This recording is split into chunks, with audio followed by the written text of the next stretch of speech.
Hello, everybody, and welcome to Wannacon 2, The Wannaing. I am live a couple of minutes early to talk to you a little bit about what you can expect today, who you can expect to see, and kind of what we're doing.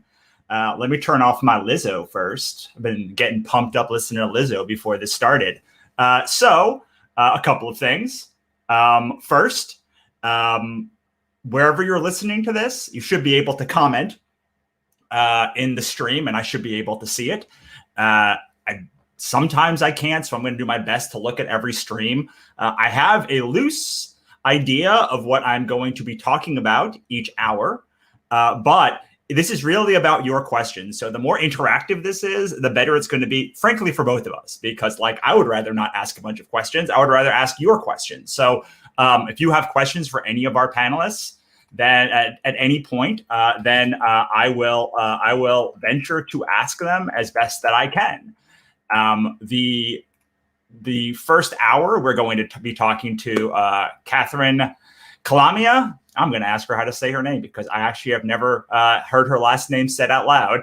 Charlie Stickney and MJ Massey. Hour 2 is Brian Hawkins, Katrina Kunstmann, and Melissa Pagluica. Hour 3 is Fabrice, Sapolsky, and Jules Rivera. And then finally, Kelly Sue Milano, Ryan Kincaid, and Chuck Pineau. So they are all well-known, hopefully, comic creators. You've read them. You've enjoyed their work. I know I have enjoyed their work, and we're going to be talking to them about, we're going to be talking to them about comics. But we're also going to be talking to them, hopefully, about anything that you guys want to discuss with them. So often when I do these shows, it is very much about talking about the process of making comics. But we're not going to do that today. Today we're going to talk about anything and everything that you guys want to know. Again, I have a loose structure of Hour 1, Kickstarter. Hour 2, editing and working on a long form comic. Hour 3, reviving a brand for a new generation. And Hour 4, I don't know. I'm hoping that you guys will help me determine every hour of this program, and we'll be able to have something fun. I'm doing this, after all, for you. Wannacon. The first time was kind of a celebration of Wannabe Press and the fans of Wannabe Press. And you guys have asked me to do this again in celebration of our new Kickstarter, which you can find at russellnovelty.com/BMH, or just going to Kickstarter and looking up Black Market Heroin. And we'll be going through hopefully all day, and I'll talk about our Kickstarter and sort of where we stand. My hope is that by the end of this, we're over $10,000. $10,000, we unlock a lot of cool stuff for backers of the Super Combo and above. But as I'm waiting for people to get started, I figure maybe I can talk a little bit about Black Market Heroin, which is my book with Camry Lapka. And unfortunately, she can't be here today. But fortunately, it is because she is in Iceland on vacation, which it sounds like yesterday or this morning she went and did some sort of witch museum. And so I'm very, very jealous, but I'm very happy I can be here talking to you guys. So Black Market Heroin is our brand new graphic novel. It is 96 pages. You can see some of Camry's work. It is our first black and white book that I didn't draw. Last year, I did release Gherkin Boy and How Not to Invade Earth, which were black and white. But this is the first time that I've done one with another artist. It is about a criminal who accidentally saves the Antichrist and has to keep her alive until morning. So a demonic cult can't use her blood to open a portal to hell and start the apocalypse. So it's really fun. I hope you guys check it out by going to the link below. I'm sure we'll have a chance to talk about that throughout the course of the day. But what I really want to do is talk to all of these creators. And let's see, I see one in the chat already. Let's see if they're ready and I can bring them on. Thank you so much. Someone said, love the story and characters. Thank you so much. All right, I'm going to bring MJ on. Hi, MJ. Hello, Russell. It's so great to see you. Good to see you too. I was able to, as the host of this thing, I was able to pick all of my favorite people to bring on the feed, and so I'm so happy that we could bring you on and that you were available. I'm very honored I made the cut. It's always like, when you put out the call, it's like, oh, Russell's so cool. But he's like so cool, and you still have me around anyway. So I'm always really appreciative to get on with you. Well, that's because you're so cool. It's very easy to keep you around. So while we're waiting for the other people of the thing, why don't you tell everyone a little bit about your work? And I'm going to put on the banner for this hour. Wonderful. Yeah. Hello, everyone. I'm Melissa J. Massey. I'm your fine purveyor of fantasy comics and tragic shenanigans. Right now, I have 2 stories ongoing. I have Black Ball, which is a 1920s magical murder mystery. And I have the series I'm going to be talking about today, The Alchemist of Aurelia, which is essentially wizards in the Ottoman Empire. And issue 2 is coming to Patreon on September 14th, so you can read it before the book comes to Kickstarter in 2022. So you're not going to want to miss it if you want to get in early. What is the book about? So The Alchemist of Aurelia, the first issue was kind of more of a pilot concept. I was testing about a girl. She's a wizard in training. Her name is Nurie. She lives in like a fantasy version of the Ottoman Empire. And she impulsively decides to summon her own familiar because she's read it in a book. How hard can it be? I read it. Let's do this. Kind of gets disappointed when she ends up with a small lantern sprite named Shale. But the 2 of them learn to work together, and then they go hunt down a monster that's kind of terrorizing the palace, and they learn to work together and save the day. So issue 2 kind of kicks off the main story where a vengeful witch is coming to basically try to take over everything. So Nuria is going to have to go on a quest to try to find the atelier of the titular alchemist. That's where that guy comes in, because he's the only guy who has ever defeated a witch. Like, no human has ever killed one or defeated one or was successful, but this guy did it. So she's hoping that she can find something in his atelier that can help her stop this witch from destroying her home. Awesome. And what? Because I remember Black Ball, and I remember you're sort of like you're looking for a new story to tell. Like, what drew you to this one? Like, what out of the thousands of ideas that I know we talked about? Like, what drew you to this one specifically? Yeah, it actually was while I was working on Black Ball, which is more of a murder mystery character drama kind of thing, which I love. But I really miss doing that fantasy adventure aspect. And I just kind of came up with the idea. There was some kind of contest going on, so I just did it for that, and then let it sit and wasn't doing anything with it. And then I just decided to bring it to Kickstarter, see how it did.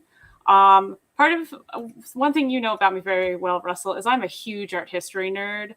I love all that good gold leaf, just slap it on everything, 6 different colors of marble, like just build it up, pillars, domes, I love it all. So I really love Byzantine art, and through studying Byzantine art, I also got into Ottoman Empire art because they kind of came over and took over the Byzantines. So I wanted to do a story in that setting. Because it's fun. Like, it's fun art to look at. Like, everything's just over the top and beautiful, and to get to draw it and to put characters in it, it's really just it's for me to have fun with, obviously, but also like I want other people to see it and to like experience a setting they don't normally get to experience, because a lot of fantasy is in ye olden times, so just kind of bringing something new to the table in that regard, but also like still bringing great characters that you can love and a fun adventure and some heartbreak. I mean, it's me, it's all going to go downhill at some point, and everyone's going to be sad. So, well, it sounds like this story really, really kind of like turns into your art style, which is not, the especially the way that you color stuff is not traditionally comic art styles. So, how does the art like kind of play with the story? How do you use the art in this particular book to like kind of bring you more into the world? Sure. So I try to be very strategic to when I'm kind of going all out on, say, like the backgrounds, or kind of using backgrounds or like these architectural elements to frame important things. So for example, like later in book 2, without giving out any spoilers, there's a scene where one of the characters comes in and is coming into the battle that's happening. So at that moment, because it's impactful, because this character recognizes one of the enemies, they have some beef from the past. So in that case, I showed the whole hallway that the battle is going in. I showed, the dust is settling. There's just been explosions. So, there's lots of things going on. Is kind of drawing your attention to this particular moment where these two characters who have beef are seeing each other. And I've just gone into this explosive detail of this hallway and, the kinds of sort of like patterns and elements that would have been painted on the walls. And, what does that look like? And also, how does it frame, what this culture is that this kingdom is existing in? So it's kind of a chance to show that as well. So really bring you into the setting and also bring some importance to that moment. So those really big bombastic moments are the best times to bring in, like, let's just slap a big dome in the background, or like some really cool wall art, like really start bringing in the architecture of the setting to highlight those big important moments. I think that's great. And I mean, I've been following your work since all the way back in Vatican Assassins. And I think like you've become much better with each story about like kind of turning into your art style, if that makes sense. I don't know. I don't know if that's the correct, what you would say, but like, I think that each one, like really you get more, it's not that like your art style gets more refined, although I think it does, but it's just like you find these stories that are better and better at being expressed with the art that you make. Yeah, for sure. And it's also just getting more confidence and being more comfortable with myself as a creator. Because, when you're starting out in your 20s, you're very excited about everything and you want to put it all out there. But it wasn't enough time for me to really get into the kind of creator I wanted to be. I thought I knew, because you always think at 22 that you know everything, right? So I needed that time to come into myself and really understand what I wanted to be as a creator, and not necessarily my style or my voice, but just the whole creativeness of me. What does that mean? And how do I want to express that? I would say my art wasn't really good until 2016, and it's only still gotten better from there. And that's just years of practice and just putting the pen to paper, and just the making of comics has really helped me get to that better level of making comics. Yeah, a lot of people probably don't know this, but I don't mentor a lot of people, but like you were one of the two people that got a mentorship from me a couple of years ago. So it's really been lovely to watch you sort of progress over the years, and hopefully had me play a little small part of that. Oh yeah, there's things you told me even back then that I still think about to this day. It's like, oh yeah, Russell told me that. And even getting to follow you through your career has helped me so much. And just to see you kind of build up this empire of awesomeness with the Godverse, and now with the Obsidian Spindle saga, and just what you're still coming up with in your one-shot stories. It's inspiring to all of us, and it's just fun because you're coming up with all these really cool things that we get to read then. Oh, thank you so much. And on that awesome note, I'm going to bring on Kathryn and Charlie. Hey. Hello. Hi, Kathryn. Hopefully my service is okay. I'm in my car. So am I moving okay? On my side, can you hear me? I can hear you. Your video's a little bit choppy, but well, let's try it. And like maybe we have to turn the video off, but like I'm sure it's going to be fine, because I know you have to go quickly. So I want to make sure that like we can get all the stuff with you as much as possible. Yeah, no problem. I am going to reset just once, just because I'm hearing a little static on my side, but then I will be back and we'll check. Cool. Well, Charlie, how are you doing today? I'm doing pretty good. Hopefully my video is a little bit less glitchy, and I'm happy to be part of the assembly of awesomeness that of the things that you're building, of that Melissa is doing, and together the consortium of amazement that we're bringing to this stream today. Absolutely. I think it's the best value out there in terms of entertainment and information that people can get right now. Yeah, I mean, it's hard to beat free. Well, yeah, free with value. That's true. Right? Yeah. So, Sure. and anytime that people are looking at your books or Melissa's, it's filled with value. And I love that we all have books in the background of our thing. That's great. We do, yeah. Yes. All right, I'm waiting for. I'm going to see how while Kathryn's sort of fixing her stream. Why don't you tell us a little bit about you and your books? About me and my books. So I'm Charlie Stickney. I'm a writer, self-publisher. I am also a publisher over at Scout Comics, and so I run the gambit between doing direct outreach to creators and putting my books out in the direct market. But what I'm probably best known for right now is the White Ash series that I launched on Kickstarter and I put out through Scout, and I go back and forth because I love both markets and I'm trying to reach out to both places. We're White Ash. The second season is getting ready. It's in pre-orders right now, so we're going to be putting that on comic book shops, and then eventually we'll be coming back to Kickstarter for it. Yeah, and if you look at the bottom of this, the order code for ordering White Ash is underneath the screen next to Charlie's name, as well as MJ's Patreon and a link to my Kickstarter and Kathryn's book.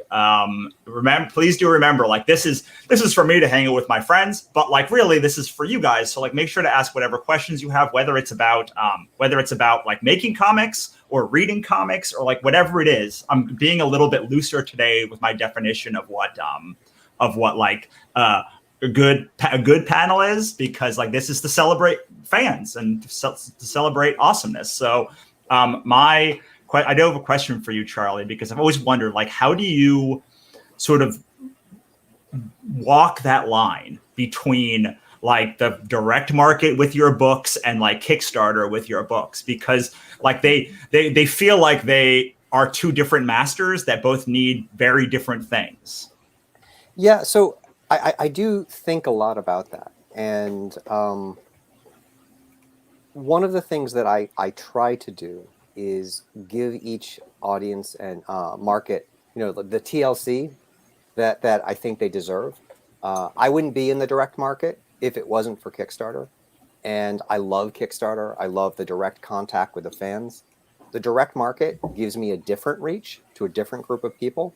And I think people are starting to realize this, that people buy their books differently.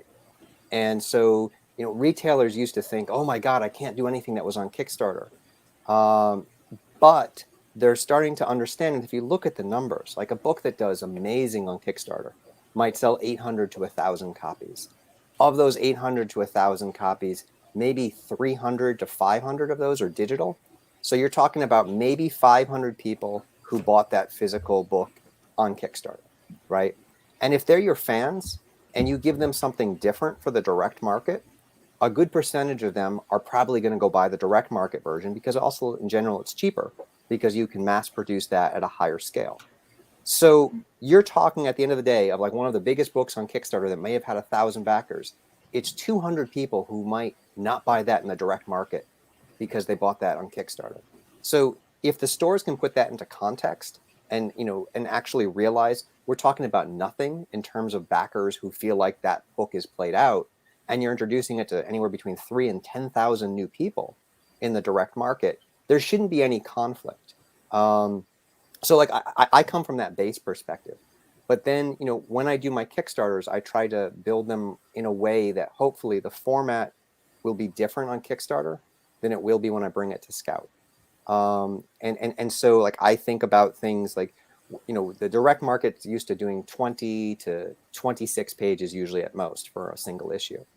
So I'll Kickstart a book that's 40 to 44 pages long, which I think is a better value on Kickstarter. It gives people more of, the full story. But then I can take that to Scout and I can break that up into 2 issues. It's got 2 brand new covers. Maybe I'll add another splash page or 2 so it feels, like it's more of its own thing. And by doing those simple tweaks, I've created 2 new pieces of content that fit the direct market versus, what was on, Kickstarter, which fit that market. So like that's the kind of mental process I'm going through. It's a little bit hard when you're writing, if you're thinking in that way, because when we write a 40-page story or 50-page story, you're looking at different breaks and different arcs for things like that. But when you when you're in the direct market, if you're looking to have the story end after 20 to 22 pages, again, it's got a different pace. So you have to think about if that makes sense to you. But if you can make that work, if you can make that paradigm work, I think it gives both markets something unique and gives them the TLC that they deserve. Awesome. All right, let's try and bring Kathryn back on. Hi, Kathryn.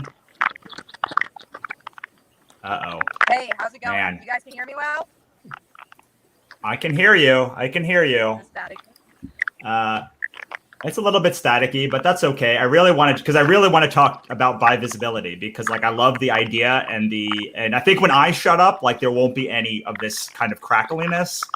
So I'm going to shut up and just let you talk about the book and sort of the process behind making it. All right, let me know if it's okay. If not, then, I'll just be here for a minute or two. Is everything while I'm talking okay? Yeah, when you're talking and I'm not, it's fine.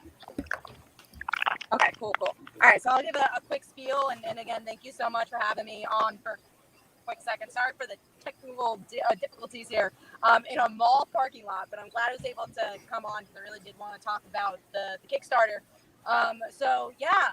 Bivisibility, it is an anthology. It's 44 pages long, and it has 9 stories in the anthology, and it's a mix of different genres. So we have romance, fantasy, and a PSA.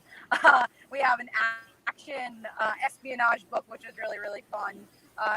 And we're doing well, which I'm so grateful for. And it's such an important book to me as a bisexual creator. And I'm so happy, that people want to check it out. And it's just as important to them. We literally have the physical books at my house. So, we'll be delivering the books right after this wraps. And we have trading cards. We have stickers as well. And because this did so well, we definitely want to do a volume 2. Yeah, that's pretty much the gist of it. And like I said, just super proud. And even if you're not bisexual, I think there's a cool story out there for you.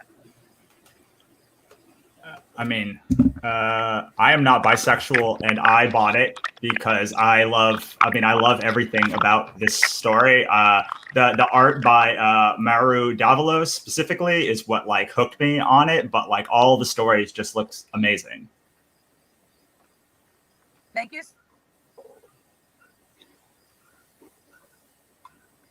I've been pretty excited for this one.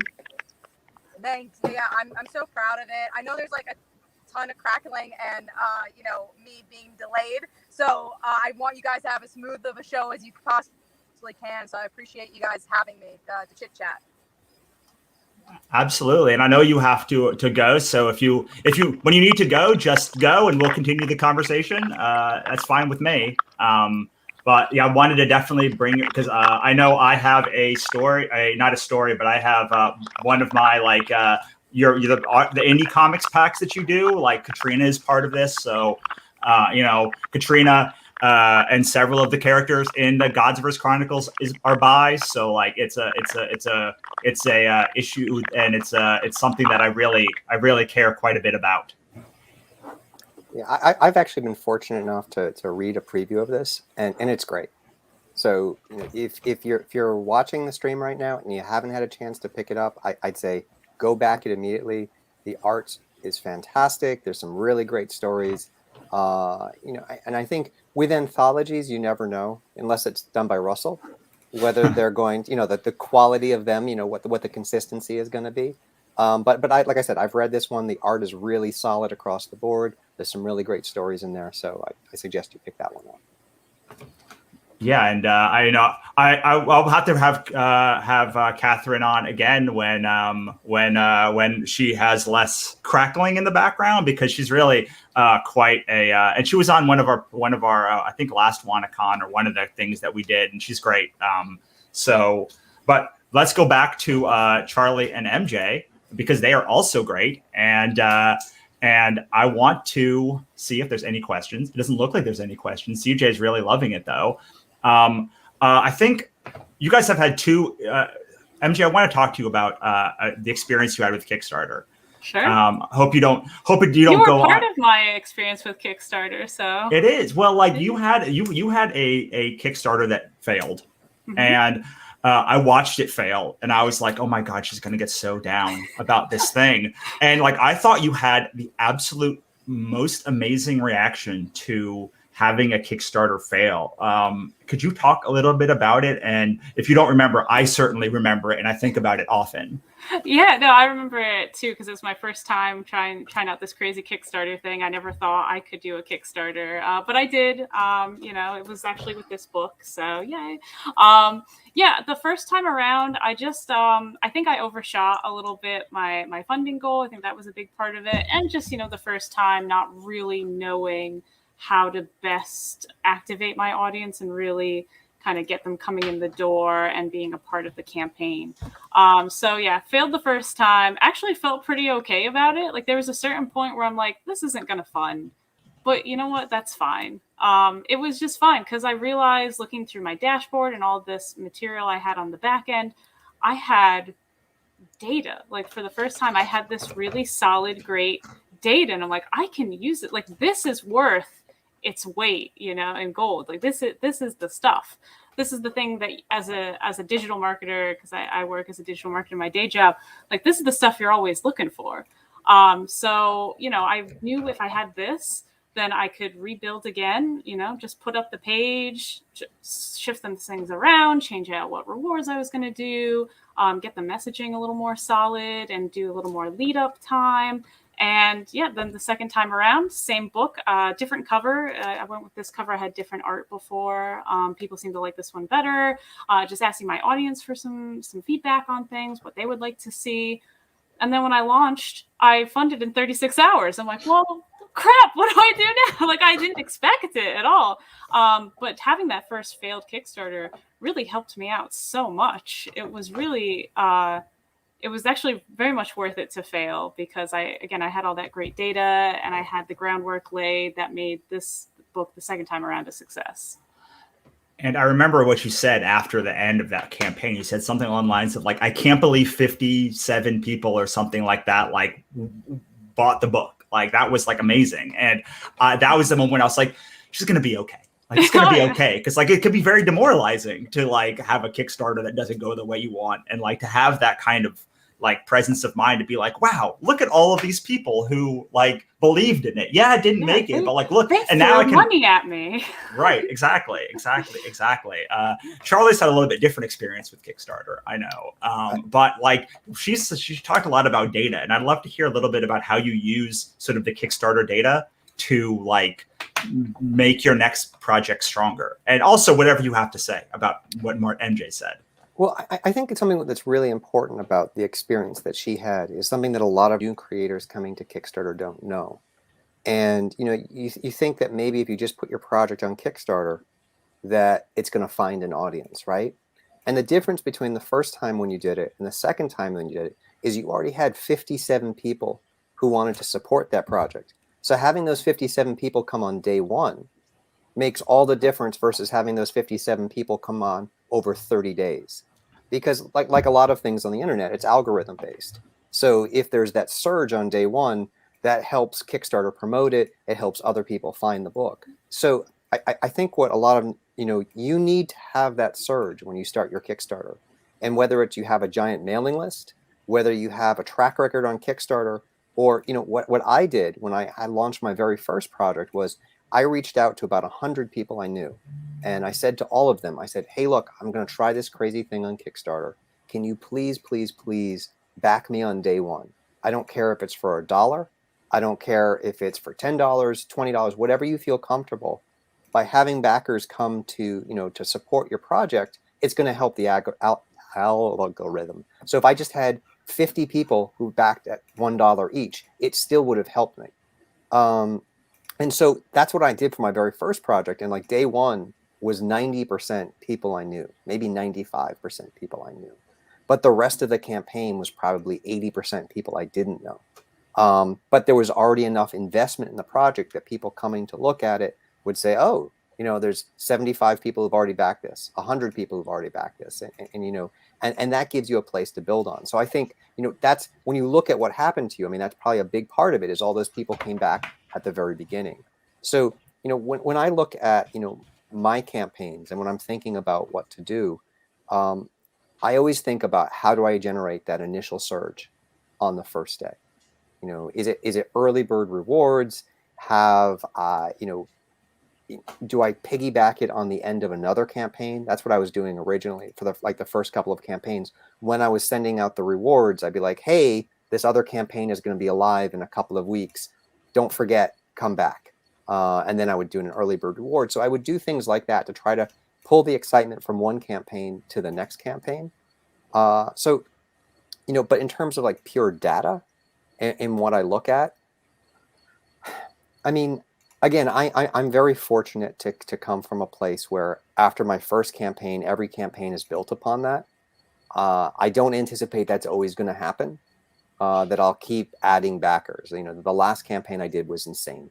That will probably be the biggest campaign I ever do on Kickstarter. But it might not be. I don't know. So I won't count on the next project getting all of those people. I won't even count to the follow. This was a book called Glarian. The second issue doing that well or doing better, because second issues sometimes just don't have the same, don't have the same energy as the first one. But I think it's about people who like your book. It's about looking at the elements from your campaign that people like. I'm always looking at other campaigns to seeing what's doing well.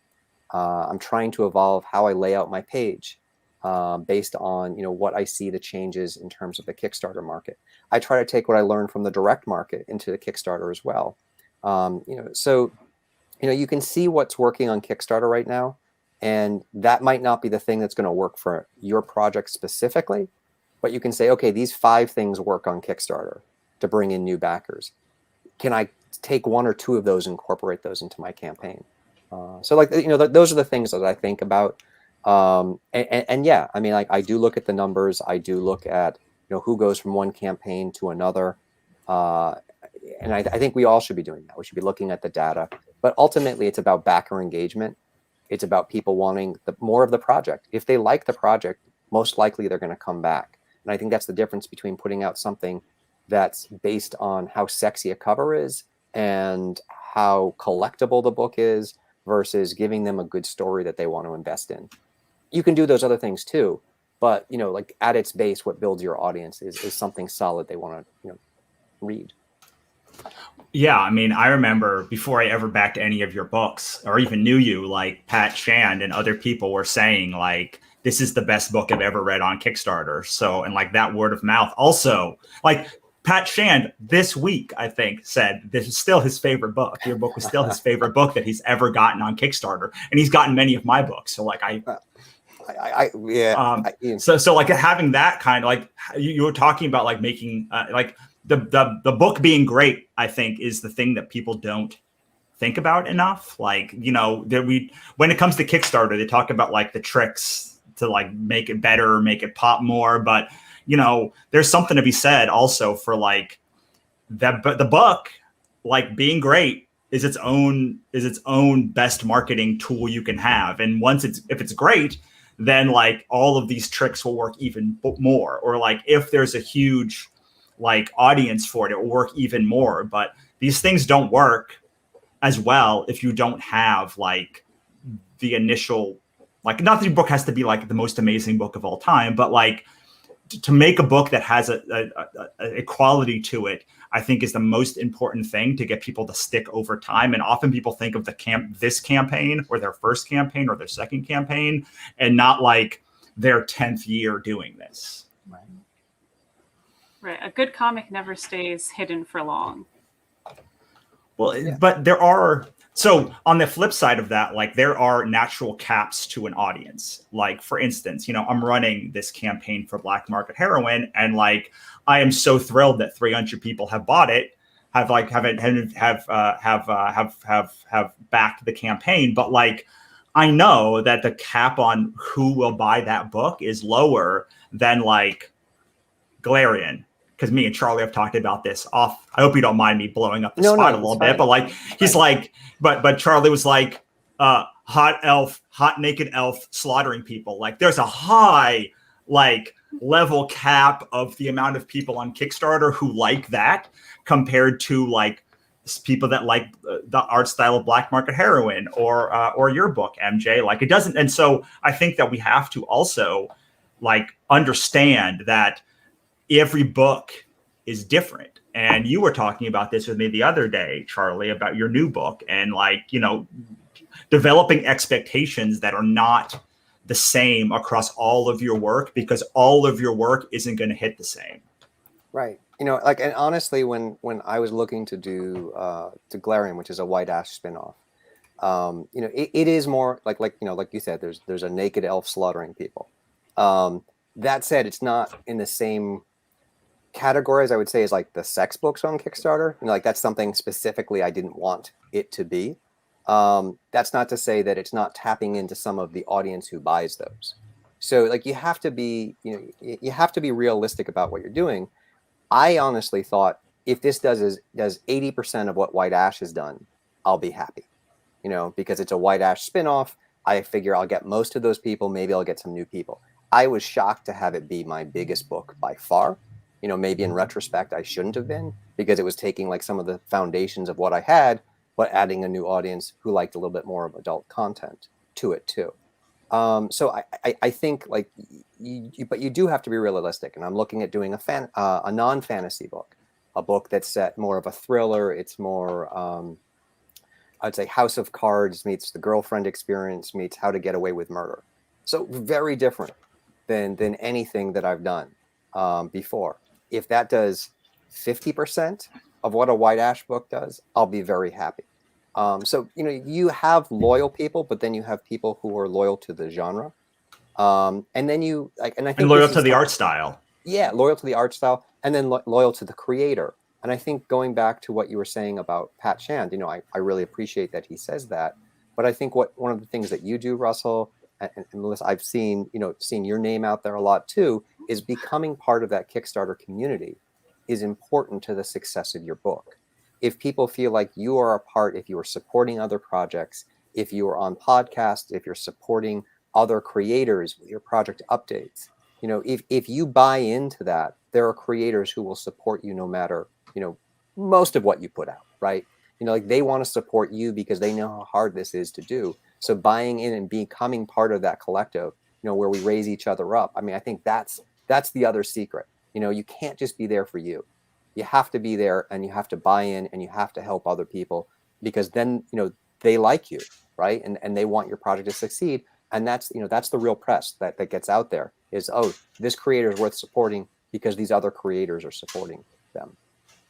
Absolutely. And it is a fabulous community of supportive creators. We actually have a back channel where we all chat with each other when we're having projects come up so that we can know to support each other and like, oh, I'll put your project in my newsletter. I'll share it on Twitter.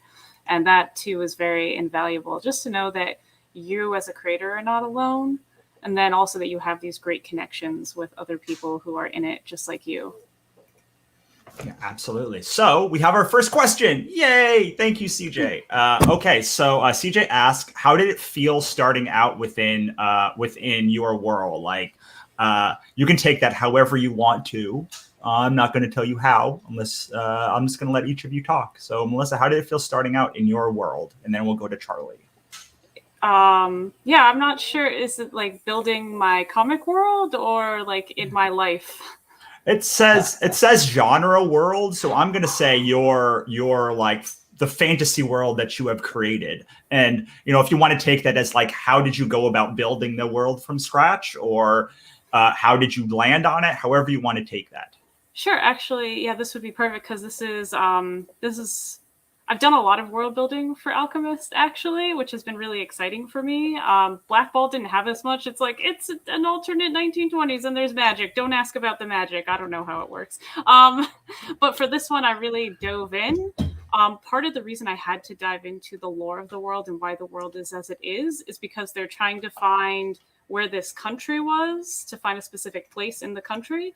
And it's like, well, why can't they find the country? Like, we know today in our world where ancient countries generally were. So like, are these people just stupid? Like, what's the reason? So it's like, oh, what if there was an event that kind of wiped the map and they had to start over? That's where I got the idea for, there were these two pantheons of gods that warred over the world, and the new guys won. And then they were like, we're starting over. Like, we don't like anything that's here. You're gone.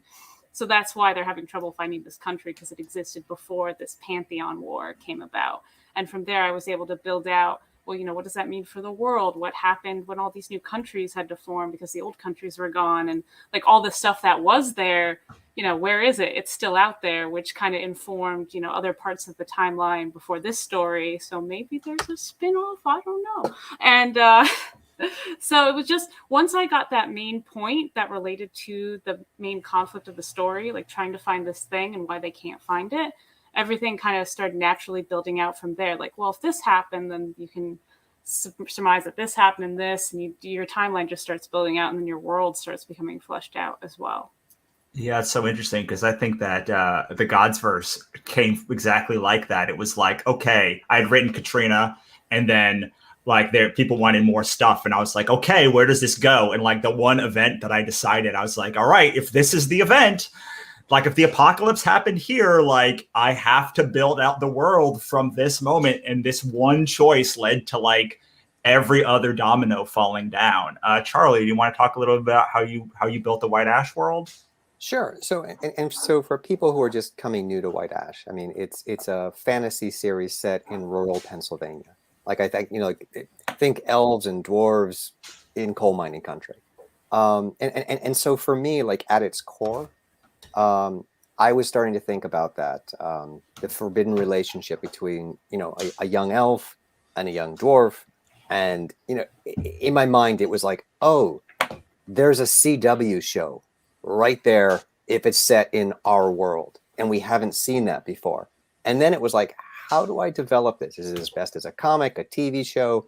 And so I went down the path of like thinking, what would the comic version be? And I kind of fell in love with that, because with comics you can do things exactly the way that you want them to do, which I think is just a wonderful thing, and it's a freedom you don't really have in almost any other media, because you need comics are expensive. But when compared to making an animated series or making a television show, it's so you can do exactly what you want as a comic. So I started building that out from that concept. There's a forbidden relationship, but it's set in our world. What would why? Why now? Why is this the important moment in that relationship? How do these people get there? What's the world that's built around them? Because I love fantasy creep. As a kid, I adored high fantasy. Obviously, Tolkien, Lord of the Rings, those were, like my touchstones. I loved Terry Brooks, loved Piers Anthony, who as an adult, I came back and was like, oh, this is problematic now. But I loved big fantasy. But as I've got older, I think that, fantasy that's accessible has a wider audience than fantasy that's just high fantasy. Unless it's Game of Thrones and you find a way to bring it to the masses, which is really difficult. I think having something relatable like Harry Potter, right? Harry Potter is that world that's set in our world, which is just one step away. The Magicians, the same thing. So like for me, I wanted to build a fantasy world in our world that was just one step away, so it could feel relatable and have the characters dealing with things that we all go through. So like White Ash at its core, it's an immigrant tale, people whose parents were immigrants, and they're figuring out what their place is, what their identity is. So like that at its core is what it's really about, but it's in the trappings of a high fantasy set in rural Pennsylvania. What I love about what you did was like the minute that I saw like the dwarves were like the working class people in the mine, and the elves were like the aristocrat people, and you were telling kind of like a Romeo and Juliet story between them, I was like, I get it. Like I got it within 10 pages of the first issue. Yeah, it was one of those things when I was building it out, I felt like this has got to have been done before, right? Because it felt like something I had seen before, and I still haven't seen it. So I'm assuming this is the first time it's been done. But like sometimes ideas, like I think those are the ones that you can bank commercially when they're new, but feel like they've already been done. And I hate to say that, like brand new ideas, but brand new ideas are harder to sell. Ideas that we all love and like and feel familiar but are new, those are the easiest to get an audience for. Yeah, I can tell you that for Katrina, for the Godsverse Chronicles, like one of the hardest things to pitch to studios or pitch to people was like, it's like an apocalypse story. And then like the rest of it is like portal fantasy, jumping between planets. And like, I think I did a good job of like introducing small things that build the world in each volume. But one of the things we did with Black Market Heroine is like, I was like, I need a better entry point into this world, something that is like relatable to people's experiences. And while like accidentally saving the Antichrist is not like a thing most people can relate to, like the sort of transporter-esque story, you know, of like a person who's a criminal who's like paid to like do this bad thing and ends up with like having to save a innocent person is like a very like traditional story. I added like demons and magic and all this stuff that I had not seen before, but I overlaid it onto something that you have seen. And I think that hopefully makes all the difference when it comes to not so much fans of the Godsverse, but like talking to new people, which is the hardest part. I think I've found that I've been doing this a long time. And the thing that I did not realize when I first started was how important it is to give your fans an easy way to talk about your series and enter the world. So like people would ask me all the time, and they still do, like, what is the book that I tell people about? I don't know. Like it's all great, but it's like all over the place. And like that made it hard. That makes it harder to go out to somebody or like a fan to tell another fan, go buy this book. Like this is the one. If you like this one, you'll like the rest of it. And so a lot of the Godsverse Chronicles that's coming up in the next 6 months is these are the things that you already love. And if you love the series, you're going to love it. But like, I'm adding a bunch of prequel stuff that makes it easier to talk about the series as we lead up to the apocalypse. All right. CJ has another question, which is a very common one that you guys must get all the time, which is, would you think of making your comic an animated series? Either of you. MJ, go ahead. Sure. Yes. If it was going to be adapted to anything, it would have to be animation. Actually, you know, when I'm plotting out the stories in my head, sometimes I go through it as if it were like from an animated series, and then that also helps me figure out like the camera should go here when I'm drawing and laying out stuff. So, yeah, it would be awesome. But right now, I just really love making my books and drawing my characters. So. Charlie, this is your This is your main mode of medium, or where you came from. So I worked in animation. So for me, I know that version of White Ash. If we want to do it that way, I think it's interesting because like Netflix right now is trying to get into adult animation, trying to do more of that. They had their Sex and Robots series.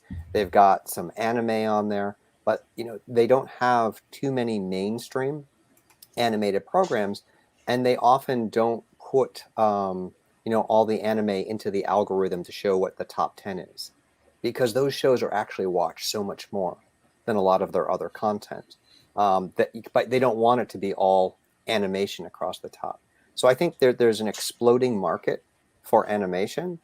The problem is a lot of the big American companies don't really understand that market, and they don't understand how to do it well. So we're kind of in this like in between time. I think you're going to see some more of these things coming forward. I also write a book called The Adept with co-writer Tasha who's amazing. She is right now show running a new Lara Croft animated series for adults that's going to come out probably next year, and I feel like that's the kind of thing that's the endpoint, you know. And if that does well, you know, like they're doing some of these Witcher spin-off animated series, if these things keep doing well, it's going to make the market for adult animation go beyond King of the Hill, Rick and Morty, and things like that, you know, because right now it's animation for adults has to be comedy or it has to be anime. There's not that third category that I think, you know. So once we start getting some hits like that, then everyone's going to be looking for the adult animation. But I think there needs to be the confidence to invest the money in it in this country. You know, all around the world, it's big. But I think that's what we're waiting for, is a couple more hits so the rest of us can start making some of these shows, as animation. Well, and it's great that What If is doing well. We have to see the final numbers. The Into the Spider-Verse was like an aged up like all ages story. There's a bunch of them coming out, but one of the things that I was talking to a friend yesterday, they were like, they said, are we to the point where like if you make a decent comic, it's just going to get optioned? And I was like, no, that was 15 years ago. Like we lived through that. And he's like, but there's so much stuff that's coming out now that is like from that based on comics. And I was like, yeah, what you're watching is stuff that was optioned 15 years ago and is now finally coming out. Like the studio system currently is like not buying stuff because they have not put out much in the last year and a half. So like it's not that they're not buying, but like a lot of the stuff you're seeing now and everything, like it's not everything that you're seeing now is probably coming from something that was optioned or put into production 5 years ago, because that's just how Hollywood works. And so like most stuff gets optioned and then like it gets pitched. And then it doesn't get bought, and then it has to go back pitched, and then it has to get retooled and pitched and retooled and pitched, and new elements brought on and off before it finally is put together. Then it's got to get in a production queue, and then it's got to get on the schedule. So, most of the stuff that you're looking at is stuff that was optioned, and it's big stuff, like big projects that were optioned years ago. I think we've already gone through that world where anything that is a comic is going to get optioned, because I lived through that world. Yeah, I think Russell, you're really right in terms of the backup right now. Thanks to me working at Scout, I have a lot of inside knowledge on some of that and what things are being optioned and what's not. And this is for any creator out there who's looking to do something on Kickstarter and hopefully get their thing turned into a series. It takes forever. And right now, because of the pandemic, because they weren't able to do production, the studios bought a lot of content. They're not buying things right now. They're not greenlighting projects. Like we had a book at Scout that had an A-list actor with an overall deal at Amazon. And that actor was attached to one of our books that actor was going to star in at Amazon, where they had an overall deal and Amazon passed on it. So it's like that's about as good as you can hope to bring in as a package. Especially when they have an overall deal and they're, the studio has to buy something from them. And so if they're not buying it based on IP with the actor attached to star in, I don't know. It's just a really hard time right now. I want to talk about also companies like Radical and such, which made their bones coming in as like the company that was making a comic to make the movie. And like we've all met that person, and like I think making you have to be making the comic or the novel or like whatever you're making to be successful in the medium that it's in, because the odds that you're going to hit it are low, and the odds that you're going to hit it and actually make an option that's more than $5,000 are almost like non-existent. And so and then that option becoming a show and it all happening for you is so small that for me, at least, when I think of making an animated series of my books, like I would love to, but like I am 100% concerned with making a cool book, which means that I make different choices. Like I make choices that are really cool for a book or a comic, but might be unfilmable as a television show. Yeah, and I do think that you have to think about being realistic with these things, and you have to make the thing as a comic because you love making comics, because that's going to show through if that's not what you're doing. If you're turning a script into a comic to have something to sell to Hollywood, you can see most times that, and it's not something good. And then like on the flip side, the more of the comic that you have, the more valuable it is as a piece of IP down the road if someone becomes interested in it. So, I just think, make it for making it as a comic, make it as good as possible, make as much of it, build your audience. And, if those things keep happening, there's someone who's going to be interested in it at some point. And then it's about choosing the right partner going forward. Don't just jump on with someone because they say, hey, I'm a producer and I want to make your book. because there are plenty of people like that trolling Kickstarter right now, just trying to get an IP library together that they can, like, it's for them, it's a lottery. If they get 20 titles and hopefully one takes off, then, they're happy. MJ, you have anything to add to that? Yeah, it's a little far out of my scope just because I've always been focused on making the comics. Because the nice thing about when you're doing this, it's yours and you get to own it and control it. And when you start getting all these other people in, then you don't get to control it as much unless you're really careful with your contracts about how your IP is managed and holding onto those rights. But yeah, it's a sticky world. Just focus on making a good book, a good comic, and love the process of making that comic. So this kind of brings us, I think, naturally to like what goes into making a good comic. Like let's say a lot of the people here are writing novels, or they don't write.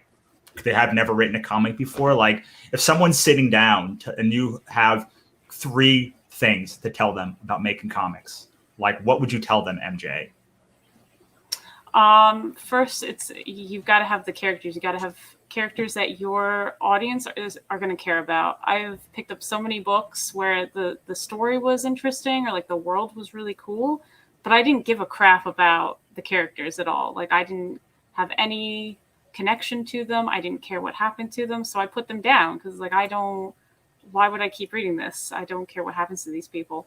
So you really want those characters that your audience can attach to and have a stake in, and like, yeah, I care about what happens to this person, because that's how your reader is going to connect into your story and become invested.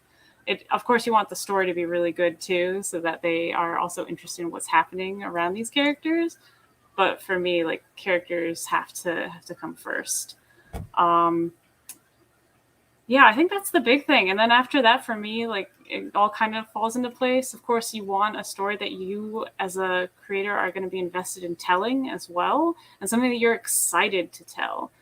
If you're not feeling excited to sit down and work, even like, the comic work is hard, and yeah, you're going to have times when you're tired and don't want to do it. But, as long as you can keep coming back to it and feel excited about it, it's the right story to work on. But if if you really don't want to do it, then it's not the right story to work on.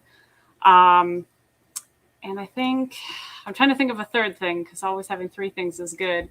And just, how do I want to say it? Like put yourself into it as much as you're comfortable doing, but like, don't be afraid to let yourself kind of show and to put your heart into it, and just kind of make that connection with your readers and say like, yeah, this is the story I want to tell because this is important to me. And yeah, I think those would be the main things. How about you, Charlie? Anything to add to that? Well, yeah, I think if you're coming from novel writing, or you're coming from screenplay writing, or you're coming from teleplay writing, wherever you're coming from, if this is the first time you're writing comics, I would say figure out what type of comic you want to make. Do you want to make an original graphic novel? Do you want to make a serialized series? And make sure you've read some of the best examples of both of those mediums, because everything's structured differently. A comic is structured differently in terms of how you write it than a TV show, or than a screenplay, and or than animation. Where like if you're writing a serialized series, you want to make sure you have that cliffhanger ending that's gonna bring the person into the next issue. You want to understand roughly what the length of the book is going to be. And then you also need to understand that comics, for the most part, are told through dialogue. Where I think if you're coming from novel writing, often it's about the description, it's about the internal monologue the characters are having, the thoughts that they're having. You can put some of that into comics, but mostly modern comics are told through dialogue. So you want to build your characterization through dialogue and what happens, what you see the characters doing and saying. And then you have to figure out what type of script you're going to write. Are you writing a script where you're breaking everything down into panels, or do you have an artist who is going to take on that heavy lifting for you? If you're breaking it down into panels, make sure each panel only has one action. Make sure it's drawable. And then going back to the artist, I think this is the most important thing. you need to have a collaborator. Understand that where novel writing is a solitary experience, a comic is something that has to be done in concert with another person. And they're going to bring things to it, and you need to choose the right person for the vision that you're doing, who pluses what you do, who fills in, you know, your weaknesses, and that you have communication with them, so you're both on the same page. Absolutely. I always liken hiring an artist to hiring a cast, because when I was a director, the mantra was, once you hire your cast, your job is 80% done. I mean, I know also with like the cinematographer, but you're hiring one person to basically do all of this stuff. And I think the biggest piece of advice that I can give is make sure that you are very, very careful with who you hire. Like, make sure that they are good for the script. Make sure that like you're not just hiring your buddy because he said he'll do it. You know, make sure that the person has done work before, like of a high caliber, and make sure that like you can work with them for the long haul. Do smaller projects first. Like, don't do the big project. Make sure, you know, like if you're doing 50 pages and it's $500 a page, like it's probably going to be pretty hard to like make that up. Like even on a Kickstarter, even if it's like John Romita Jr. doing it, like it's just going to be real hard to do to make that happen. So you need to balance all of these things of like getting the right artist at the right art style for the right price, and knowing and having them kind of understand the vision of your book. It's the most important thing, because who you hire is going to determine how high you can go, like what your cap is on Kickstarter, like what you can make. Unfortunately, on comics, it is about art.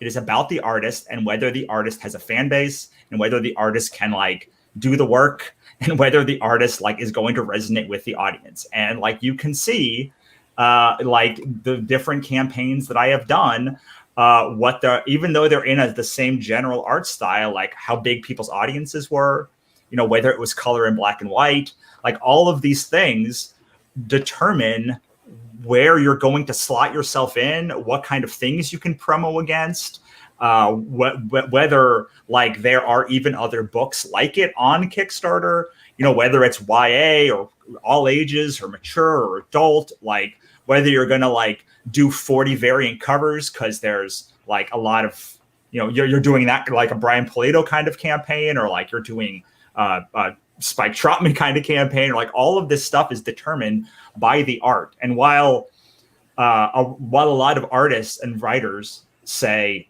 creators who are not artists like kind of get down when someone goes like, I love the art, and like they don't talk about the story, like you hired them, or like you, if you're MJ, like are the person who's making the art. But specifically, like if you're not the artist, like you hired them, like you made the piece together and they did the art. But like if people love it in concert with your book, it's because like you made a good hiring decision, as opposed to a not so good one, or you put the wrong person in there, or you hired someone who did illustrations but had never done sequential work before, or yada yada yada down the line.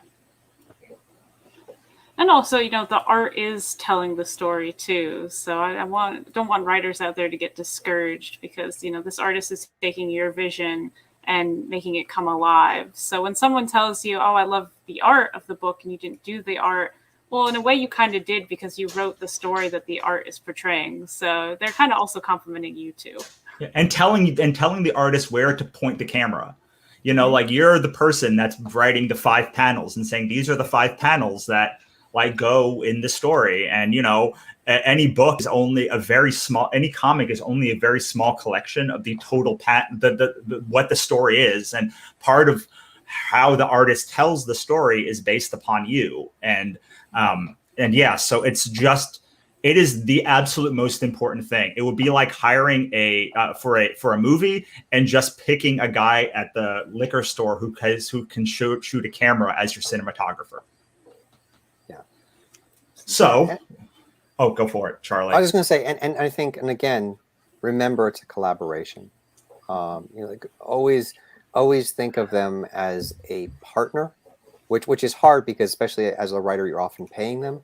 But if they are your partner, if they're invested in the project, they're going to do their best.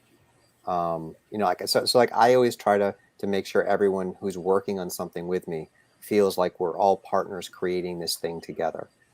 Because without them, it wouldn't exist. So yes, I came up with the script, the concept, but without them, no one wants to read what I just put down. Well, maybe my mom. But aside from that, no one else wants to read that. Right.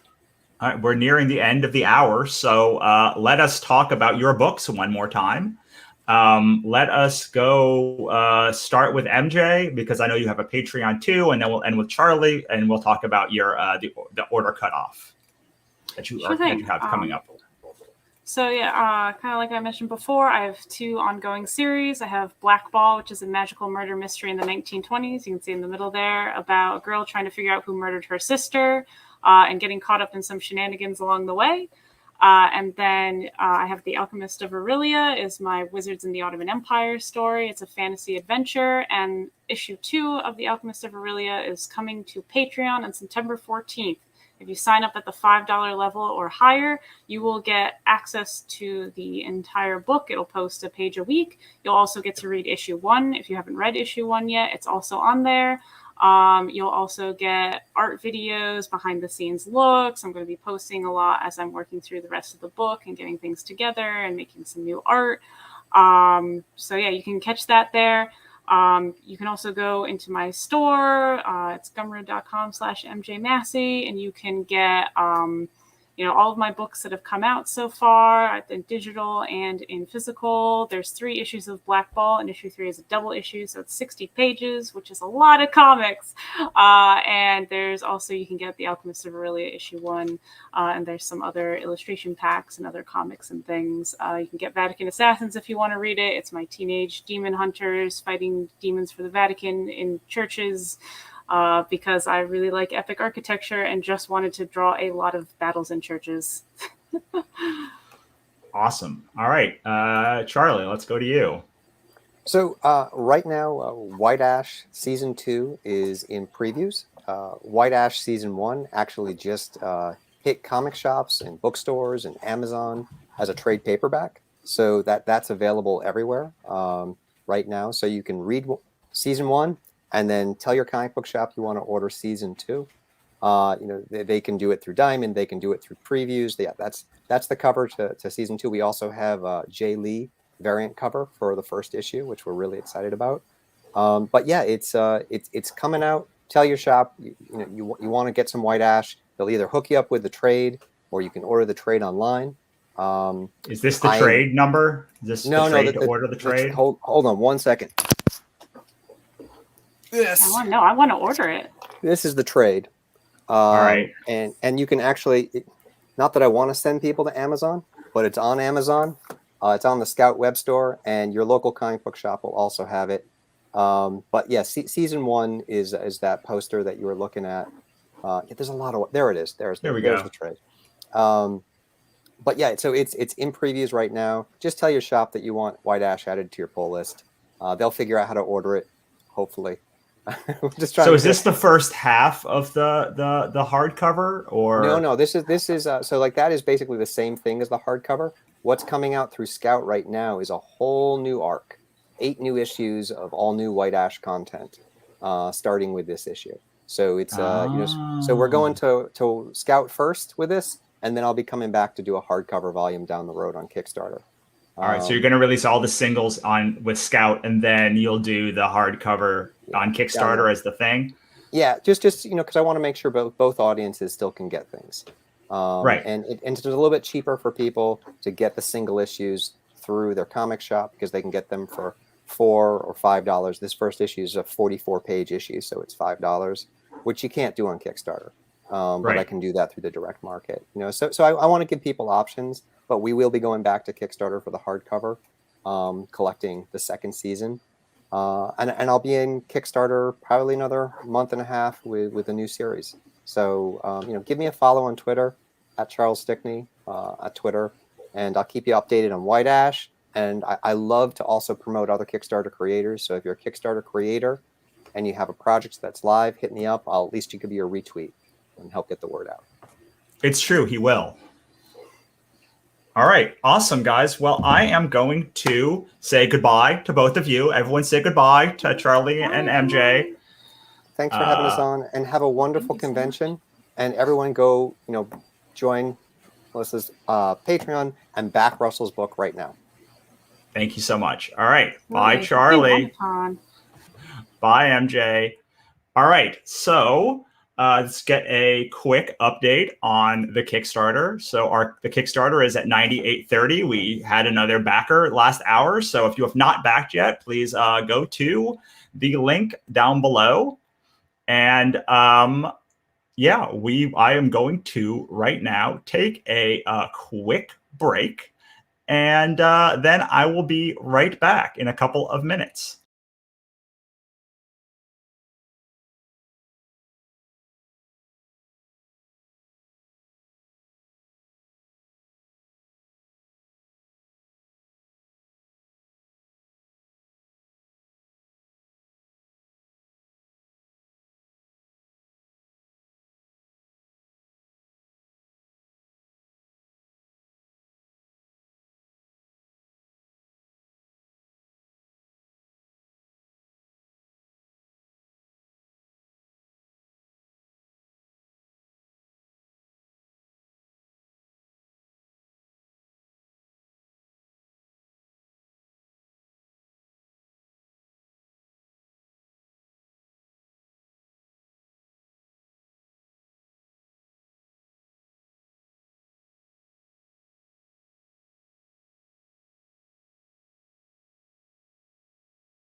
Okay, we are back, and we have a great hour coming up for you right now. I'm just going to get all of the new links ready while I talk to you again about Black Market Heroin. So Black Market Heroin is about a criminal who accidentally saves the Antichrist and has to keep her alive until morning to prevent a demon cult from using her blood to open a portal to hell and start the apocalypse. And it's pretty cool. It's pretty cool. Now I'm going to see if all right, if Melissa is ready to come on so that I can have hers pulled up. Her thing pulled up. I know that Katrina is ready. All right. Awesome. I'm going to bring them on. I'm going to let this go for a second. Hi, Melissa. How are you? Hi. Thanks for having me, Russell. Thank you for coming. I'm going to bring in Katrina. Hey. Hi, Katrina. Thanks for inviting me. I really appreciate it.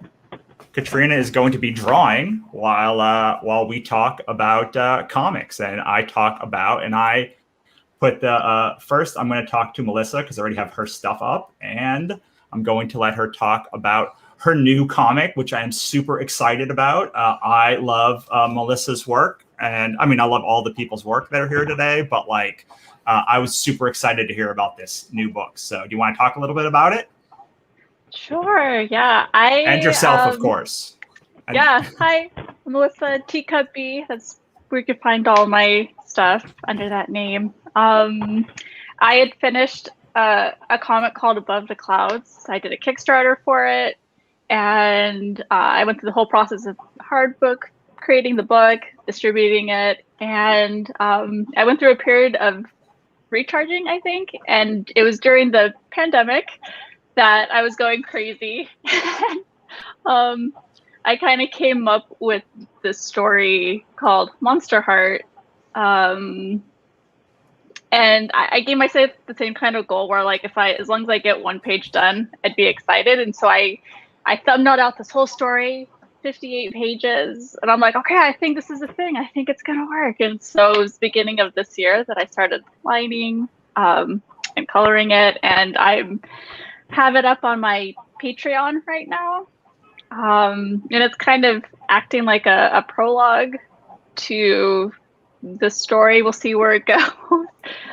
Monsters, humans, fighting. It's just a lot of stuff that I thought that would just be fun.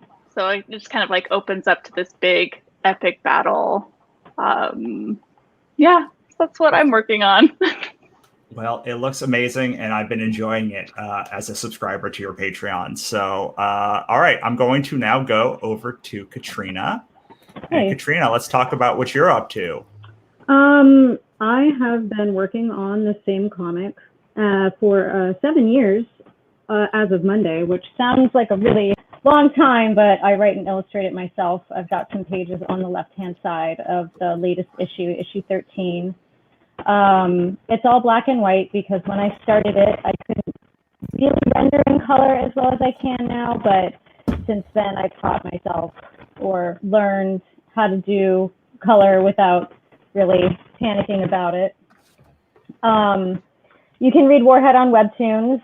It has over 300 pages. It'll probably be about 600 to 700 when it's finished, and I'm about 2 to 3 issues away from finishing volume 2. Volume 1 was about 206 pages, so it's about 200 or so per volume. Part of the reason that it takes so long to tell is that I really embrace a cinematic storytelling style. And the art has evolved from the start. I haven't gone back or made any revisions to the pages. So the original art looks a little bit more rough and graffiti-like. And then in the years since then, it's become a little bit more clean. And, you know, I understood line weight a little bit more and things like that. But I really embrace show, don't tell from cinema and from TV, because I went to film school as a screenwriter originally. And I don't want to say that I hate talking heads, because that's pretty much all I listen to while I work, or radio dramas, but I really love media that embraces letting the audience work things out and letting the audience feel with what the character feels. And I don't think that you can do that without really showing things and like letting scenes breathe. So I really try to do that with my work. And I'm also working on a monster tarot deck, which is what I'm illustrating right now. I'm working on the Two of Pentacles. So, because I like tarot and I wanted to improve my illustration abilities and really slow down and enjoy the process more. And a tarot deck seems like a great way to do that. Absolutely. I'm just going to update quickly another link for you.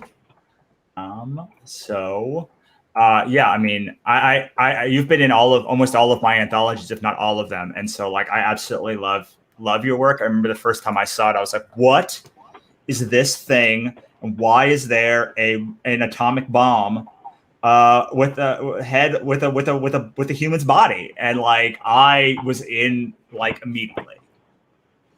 Oh, thank you. All right, now I'm going to bring on Brian because we're a couple minutes late with him, and we'll talk to him too.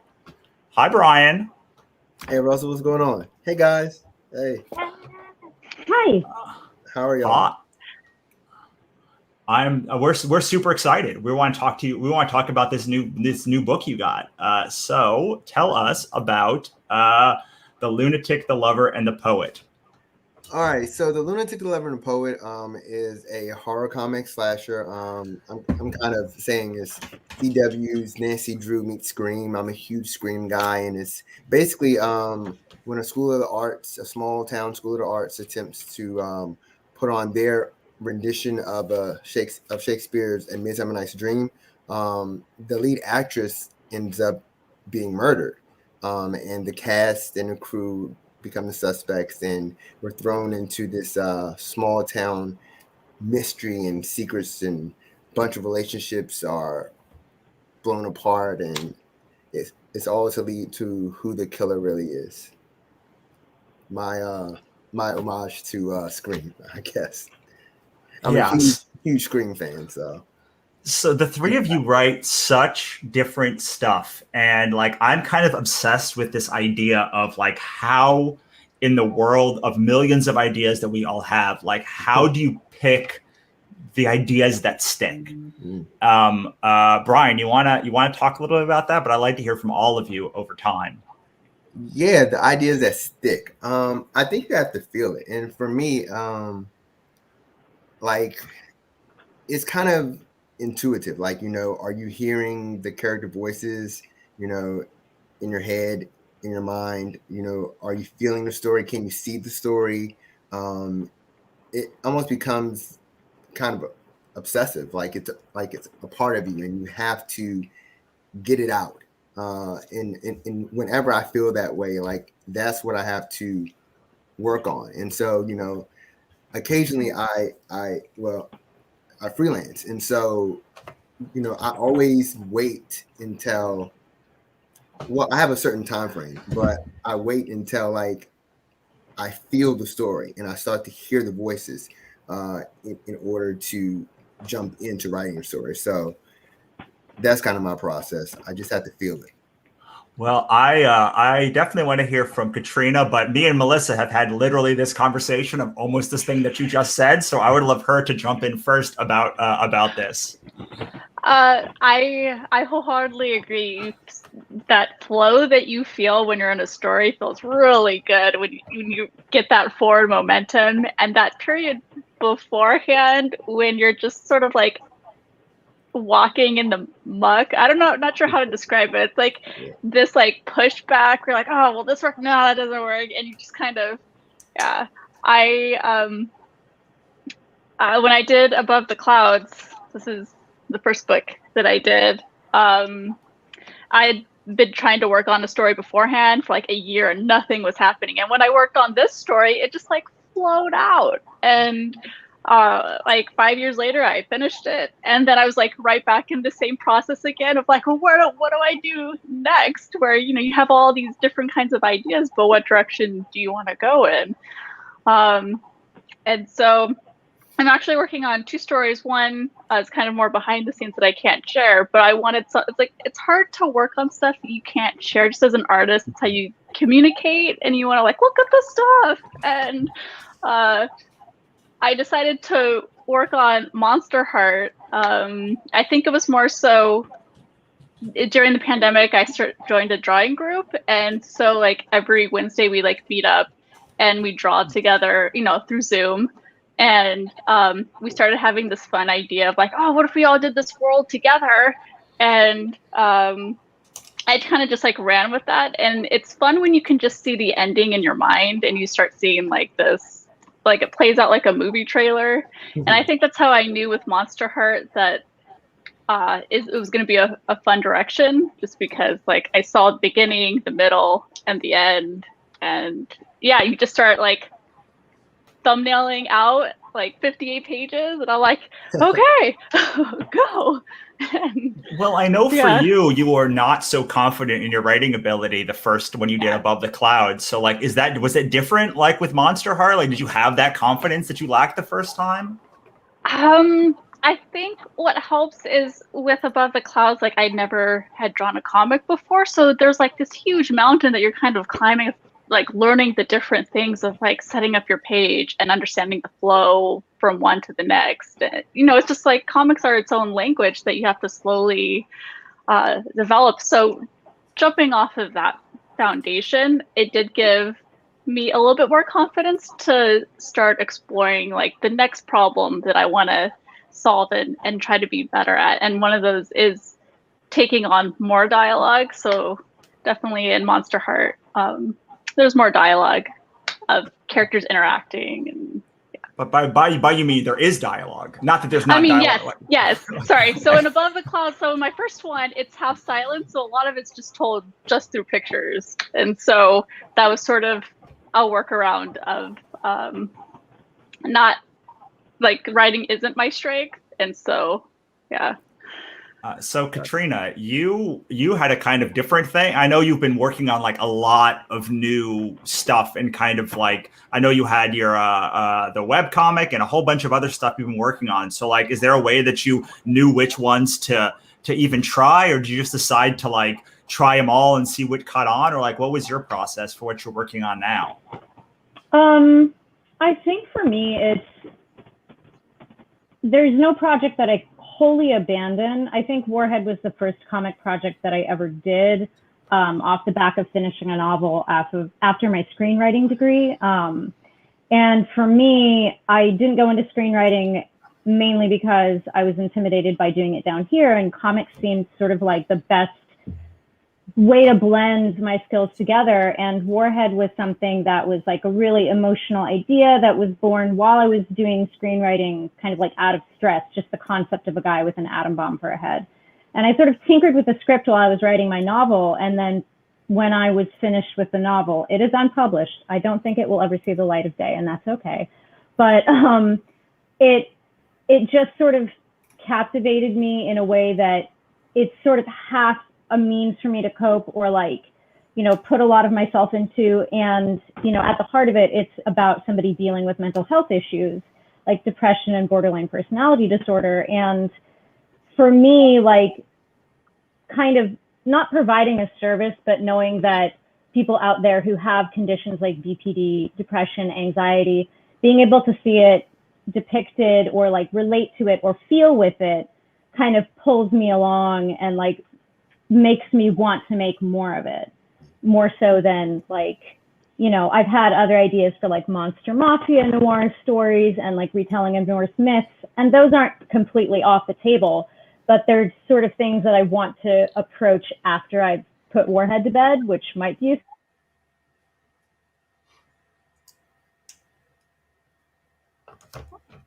I'm not sure if we lost Katrina or she actually had nothing more to say, but I'm going to ask the next question and just assume she's going to be there.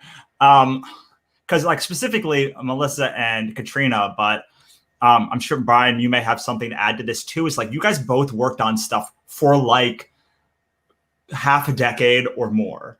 Like I find myself now that I'm working on a long form project that it's so much harder and so much different.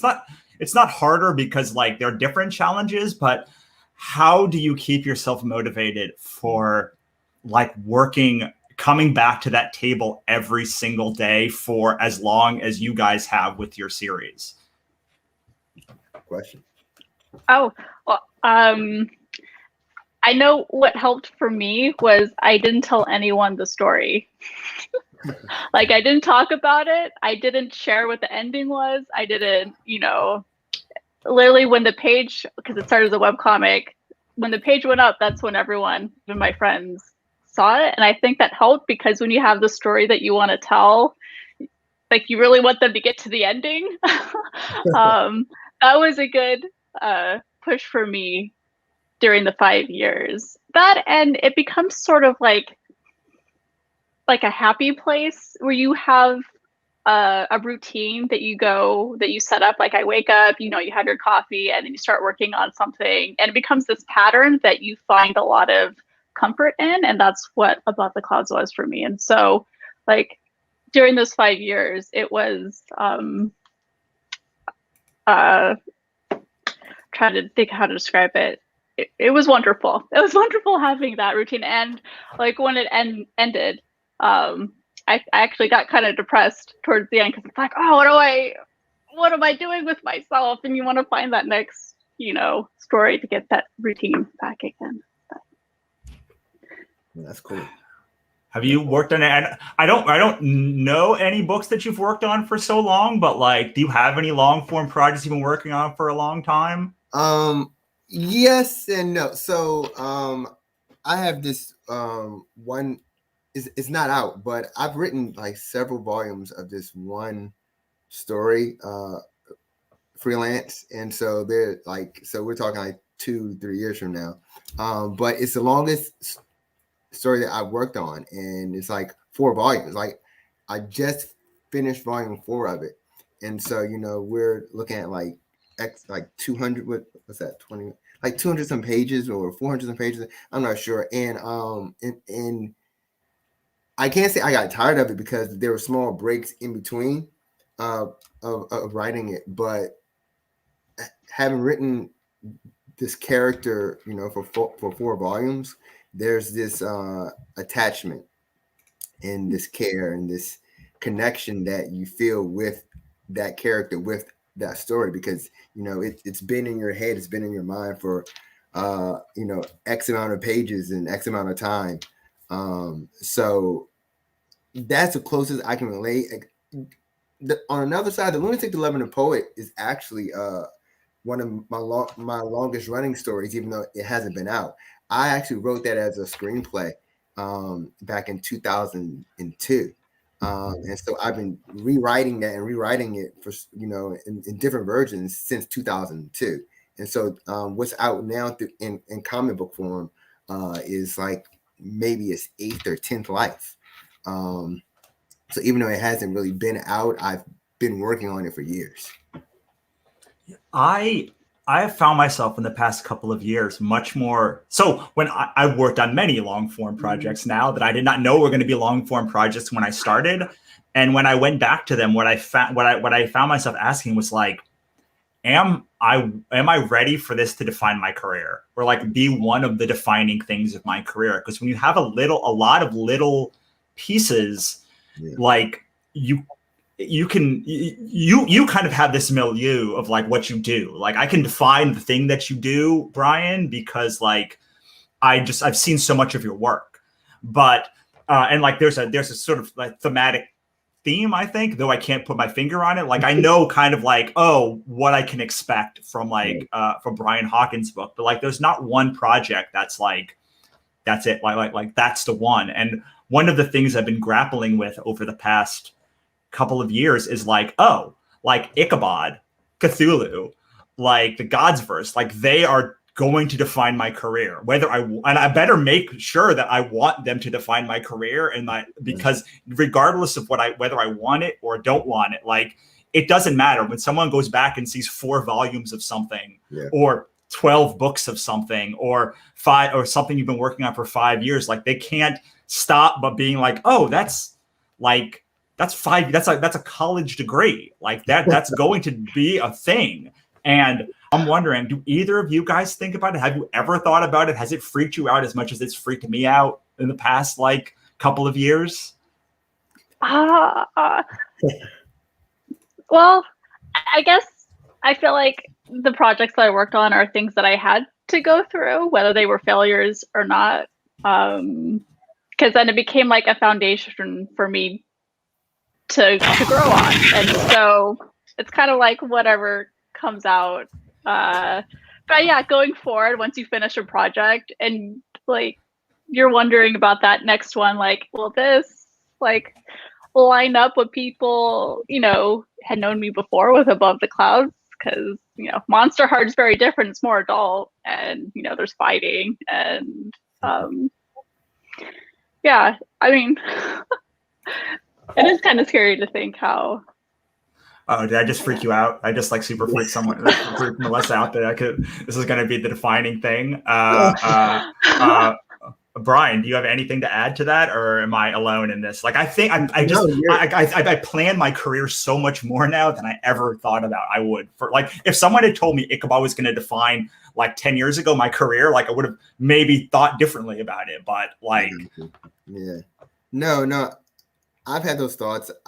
I've had that conversation, with my wife, and with Patrick, concerning Black Cotton. I feel that like where Black Cotton is and where we want to go with it and what we have planned and what we're writing right now with volume 2 and having other volumes already planned out.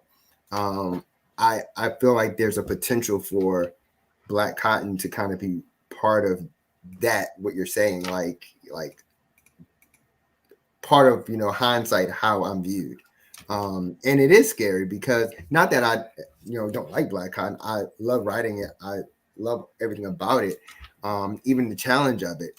but like you're saying, it's I don't know, is it kind of like, part of feeling mortality? I'm not sure, like, how you're viewed, when it's all said and done, vis-a-vis legacy or whatever. I don't know. But those big thoughts like that, they definitely carry a heavy burden for sure.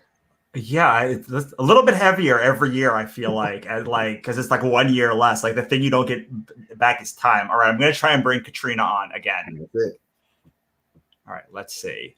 Can I unmute her? All right, she's muted right now for some reason. We're going to see if she's oh, I'm going to take her off because I think she needs another minute. All right. Man, I lost my train of thought, but like I've been obsessed with it so much recently that like, I took, it wasn't that long ago that like, I think my career was much more like how I would think your career is, Brian, where like, there's a lot of projects that like are their own discrete unit of thing, but like no one could be like, that's the one, like that's the thing. And when I went to, I had like 24 projects. And when I went to like in 2019 and I was like, or 2017, and I was like actively like, which one of these things am I willing to like define my legacy? It became like a whole, suddenly I was like, oh my God, there's a legacy thing. Like there's a, like, I have a legacy. Like just wanted to make some cool stuff, man. So yeah, it was a lot different. All right, one more time. Let's try this one more time. Yeah. Oh no. Oh. All right. We're gonna keep trying to work on Katrina and bring her back, but Trey has a question. This is for Katrina too, but it's the same question, just for a different hour. Cool. Do you see yourself developing your ideas and concepts into other fields? Specifically, I would like to talk about music, actually, because like I think that both of your work is quite musical in how, at least how I define it, very different kinds of music. But like, do you think about like adding music or like doing playlists or bringing anything like that? Also animation or other things, but like I want to specifically talk about music because I think it is something that to me defines both of your work. Oh, music is essential. I feel like every comic project that I have, there is a defining song for each one that I love to play on repeat because it just sort of captures that feeling that you want to like put into your pages and have that translate across. And so what is the one for Above the Clouds? Then what's the one for Monster Heart? Oh shoot. So for Above the Clouds, it was a Pink song. What was it called? It was definitely more of a different feeling. And then with Monster Heart, I've been listening to Two Steps from Hell, and they have a lot of epic battle music. And so I have like two songs from Two Steps from Hell, which was Amaria, and then the one that follows is like Flight of the Silverbird, and it just has this great like uplifting, like sets the tone of a story of like right before a battle starts, and then that feeling when people are like charge go, and people are running onto the battlefield, and just I love that energy that the music provides. And so I always think of that, and like I said before, it's like I see the story as like a movie trailer in my mind, and you have these theme songs that you have that accompany it, and then it makes it fun. Have you ever thought about like commissioning music for the story, or have you ever looked into kind of expanding expanding the brand of either of your stuff into like another medium that is not necessarily movies and TV, but is also not like that is not just comics? Oh, I wouldn't even know. Yeah, go Brian. So I would be interested in like doing an audio form of it, where you have voice actors and you can bring in the music, especially for like a slasher comic, horror comic, because even if you're reading like a Stephen King book, right? You're reading it, but somewhere in your mind, you're hearing and you're feeling, that horror music. Like I was watching Halloween last night, and it when that music comes on, it does something. And so it would be interesting to take the Lunatic, the Lover, and the Poet, especially since it's based off of the Shakespeare play. If that to see how that translates into like a audio kind of show or like series. That would be very interesting. I would definitely love to be a part of that and to pick the music. And interesting enough, years back, when I was more apt to play the guitar, and I wasn't as rusty as I am now, I actually a few plays that I wrote, I actually wrote the songs for as well. And so I would definitely be interested in trying to bring some of that back now through comics. So yeah, that'd be cool. I mean, like I could see Melissa like doing have you ever so in LA, a very LA thing is like John Williams or like someone will come and do like their theme song, and then they'll just put like imagery up, and then they'll do like either the one I'm thinking of is Legend of Zelda. Like I could totally see like a concerto of like Above the Clouds and like just having it like the panels playing as like it's going on below me. That's cool. Yeah, that would be amazing if that ever happened. Oh, and I remember the song for Above the Clouds. It was the song she did called Try. Oh yeah. I don't know if you remember. Yeah. Yes, I'm very well versed in. I'm very well versed in Pink songs.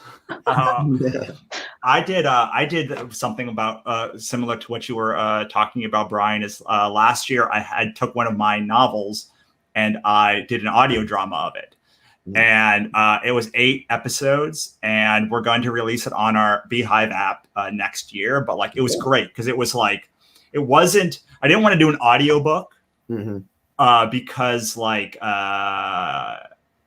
I like everyone does an audiobook. Like I wanted to do something that was completely different in the format. So it's our book Void Calls Us Home. And we did it like she was talking into a recorder each time when she was doing so like the book kind of takes parts of the book and is just like kind of a log that she was told to do after she tried to kill herself at the beginning of the book. So it was really cool. And I put like music under it and like sound effects, and it took forever. But it was really cool. I wish audio wasn't so expensive because I would do so much more in it. All right. We're going to try Katrina one more time. Come on. I know, right? So disappointing. I wish I could just deal with it, but like it's just so. So here I have another one from Adored Above the Clouds. I love to use music as a creator too, essential to the process. Really enjoyed Warhead as well, Katrina. She were on here. Back to your pro. Awesome. Cool. So yeah, I had like plans for 3 people, but like I'm gonna tell her. Let's see. Can you try your phone? All right. So back at it because I had a plan, and this is the thing threw me off. Like the crazy thing threw me off. So let's talk a little. Let's just go back to the old well of like your guys' projects. So you, Melissa, started this on Patreon. Like this is, I think, your first thing. Like the first project that you've had as like a Patreon exclusive, right? How has that process been, and why did you choose to do that with this project? I think, well, I started it on Patreon because it's been a good way of, well, first of all, I started the pages and planned it out for a traditional format, so with the intention of printing the comic. But I think webcomics are amazing, and With Above the Clouds, I just sort of posted the traditional printed page, but I love the idea of really making use of the medium, like being able to scroll and use the vertical format. And like you interact with your screen so much differently than a page, and really being able to tell a story and utilize, you know, what makes having something on the internet really fun. I decided to take my traditional printed pages and translate them over to a web vertical format.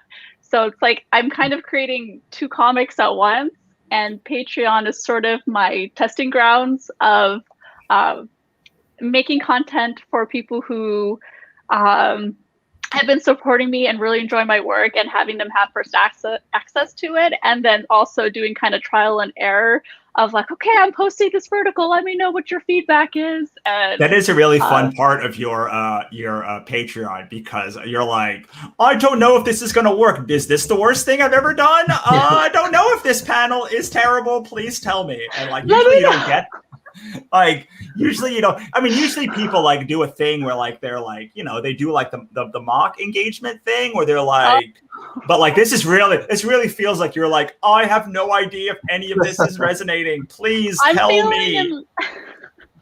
Failing in live time, so yeah. It's been great getting that feedback, and especially with like typos and grammar, or if something doesn't read correctly, it's great being able to have people instantly let me know. And because I want to tell a good story, and I want to know if something isn't being communicated across, because you know what happens in stories, if someone has that like, what's going on there, or they like pause or question what they're reading, then it takes them out of the story. And you want that easy flow when they're reading it, that they're not questioning anything that, you know, as they're consuming the story. And so yeah.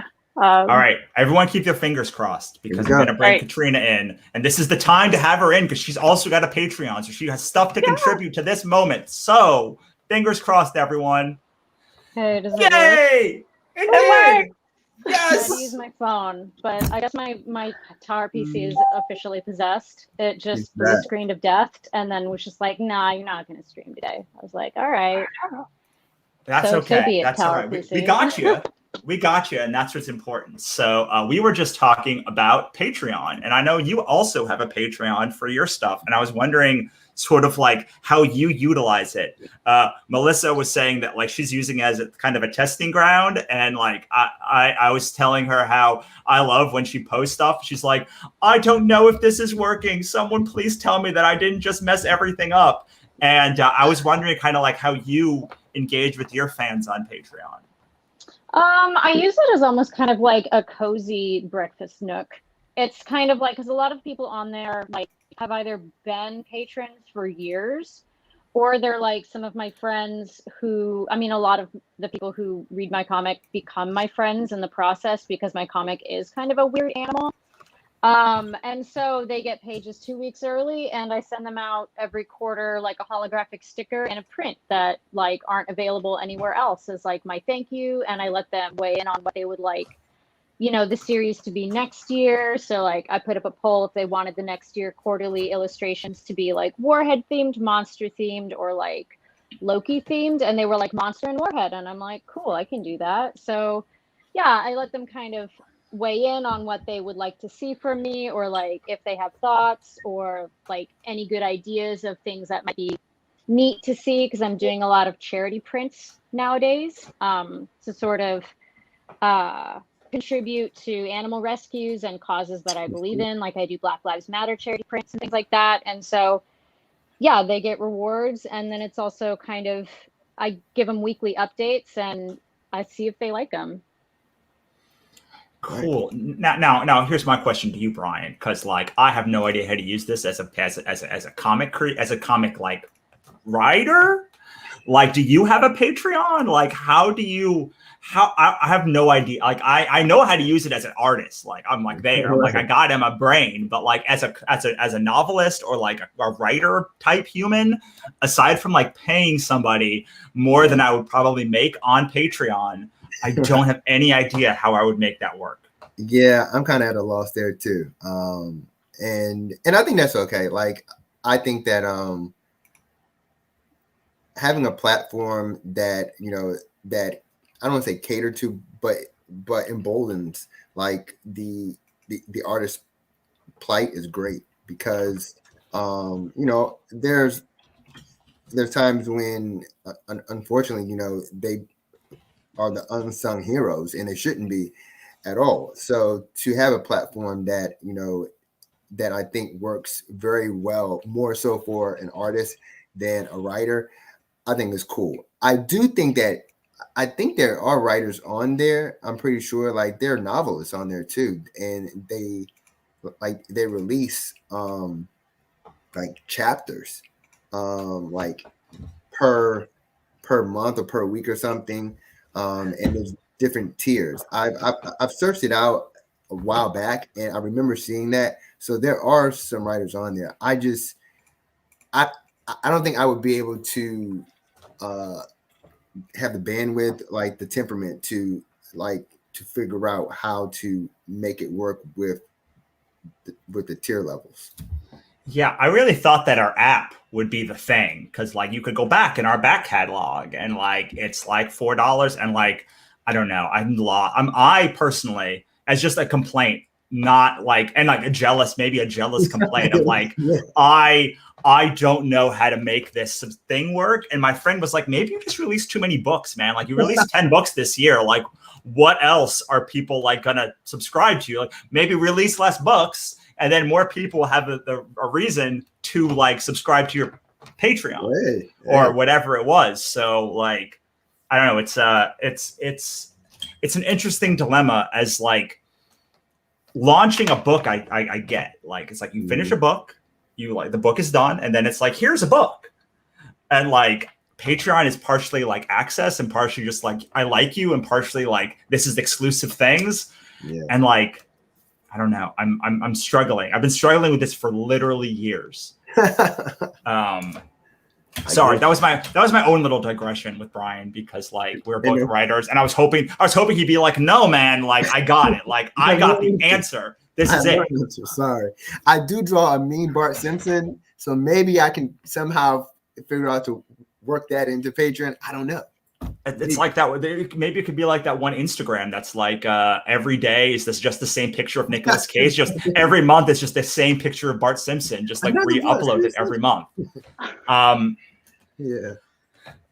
So I am going to once again ask for questions from the audience. Does anyone have any questions? Otherwise, I'm just going to keep hanging out and talking with all of you for a little bit longer. And y'all make weird books. Like all of you make weird books. Like the three of you, like combined, make like very weird books. But they're all very, very different weird books. And like, I don't know. I'm always fascinated by people that like don't do a mainstream thing, right? Because like it's hard enough to make a living doing this, like making the mainstream thing and like being Stephen King.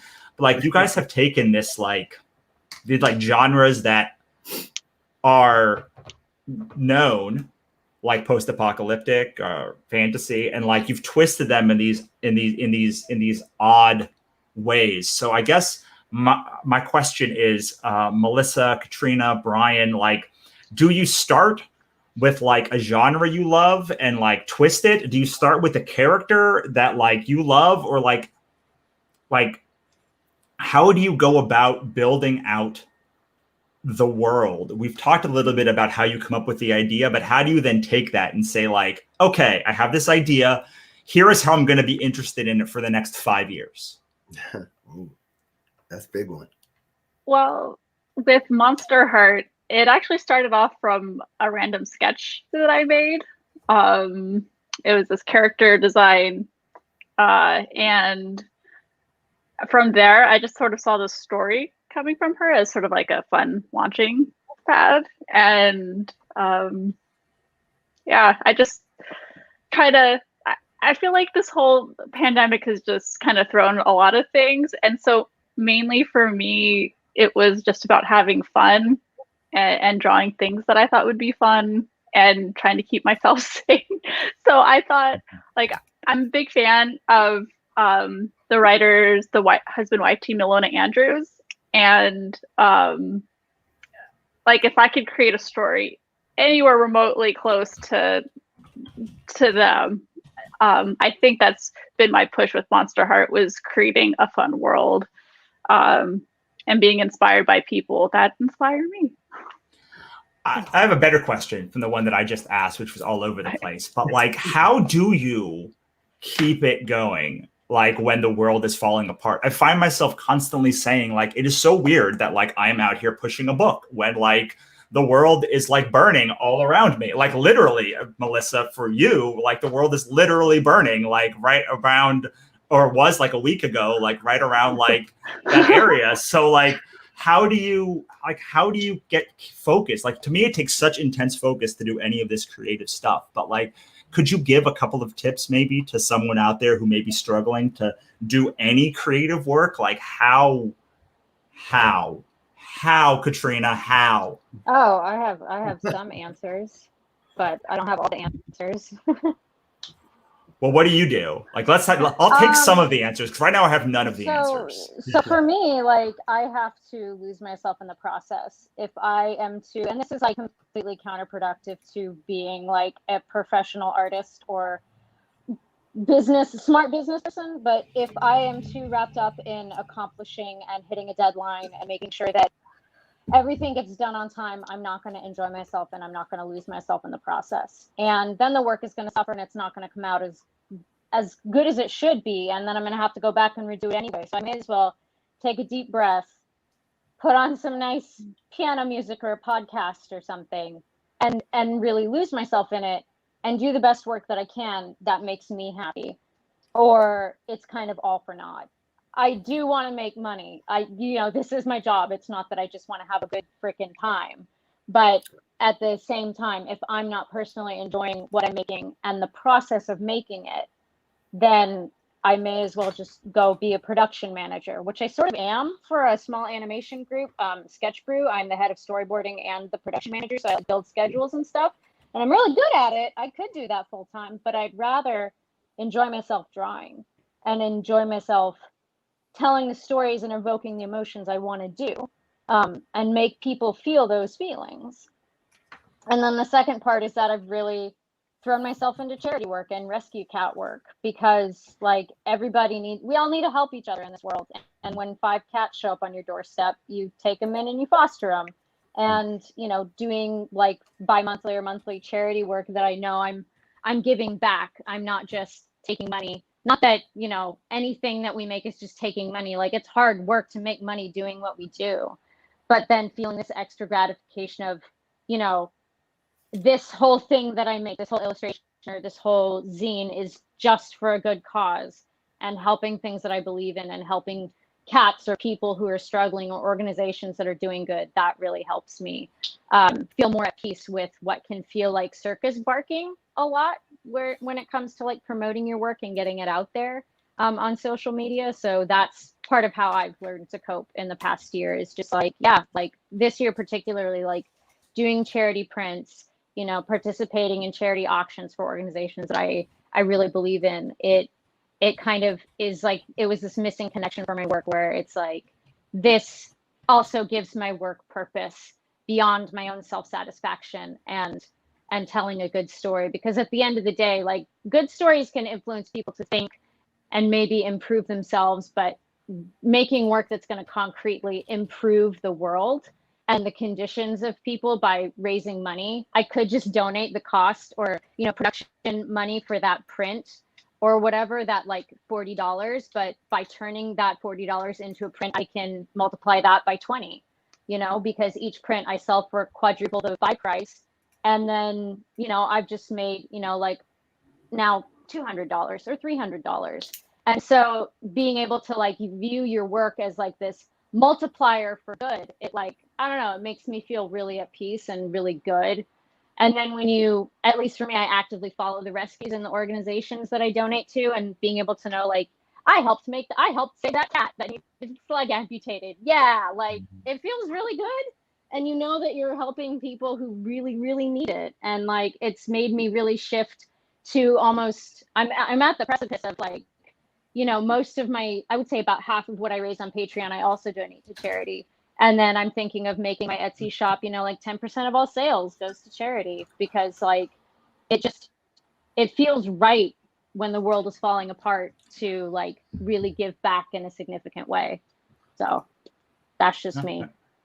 That makes sense. Yeah. Brian and Melissa, you have anything to add to that? I know sometimes you can get really wrapped up in your projects and drawing, and finding that balance with what you do. And I found that like your tendency is to want to like go full hard in 24 hours trying to work on your stuff, but giving yourself breaks and doing something that's not even remotely related to your work or your project. And I know personally I had to do something that had nothing to do with art, nothing to do with stories. I had to like really get your mind in a different place, and being kinder to yourself and not feeling like you have to judge everything you do by the amount of progress with your projects. Yeah, I think that's what's hard. I think it's hard for you to be kind to yourself and reminding yourself to be kind to yourself. For sure. Yeah. I Totally agree. I definitely have to agree with that. I find myself like, I feel like creativity, like the focus of creativity, I shouldn't say focus, but I feel like that creativity happens outside of when you're doing creativity. Like when I say doing, like when you're actually working, you know, you're now trying to siphon, trying to put that out on the canvas, on a page.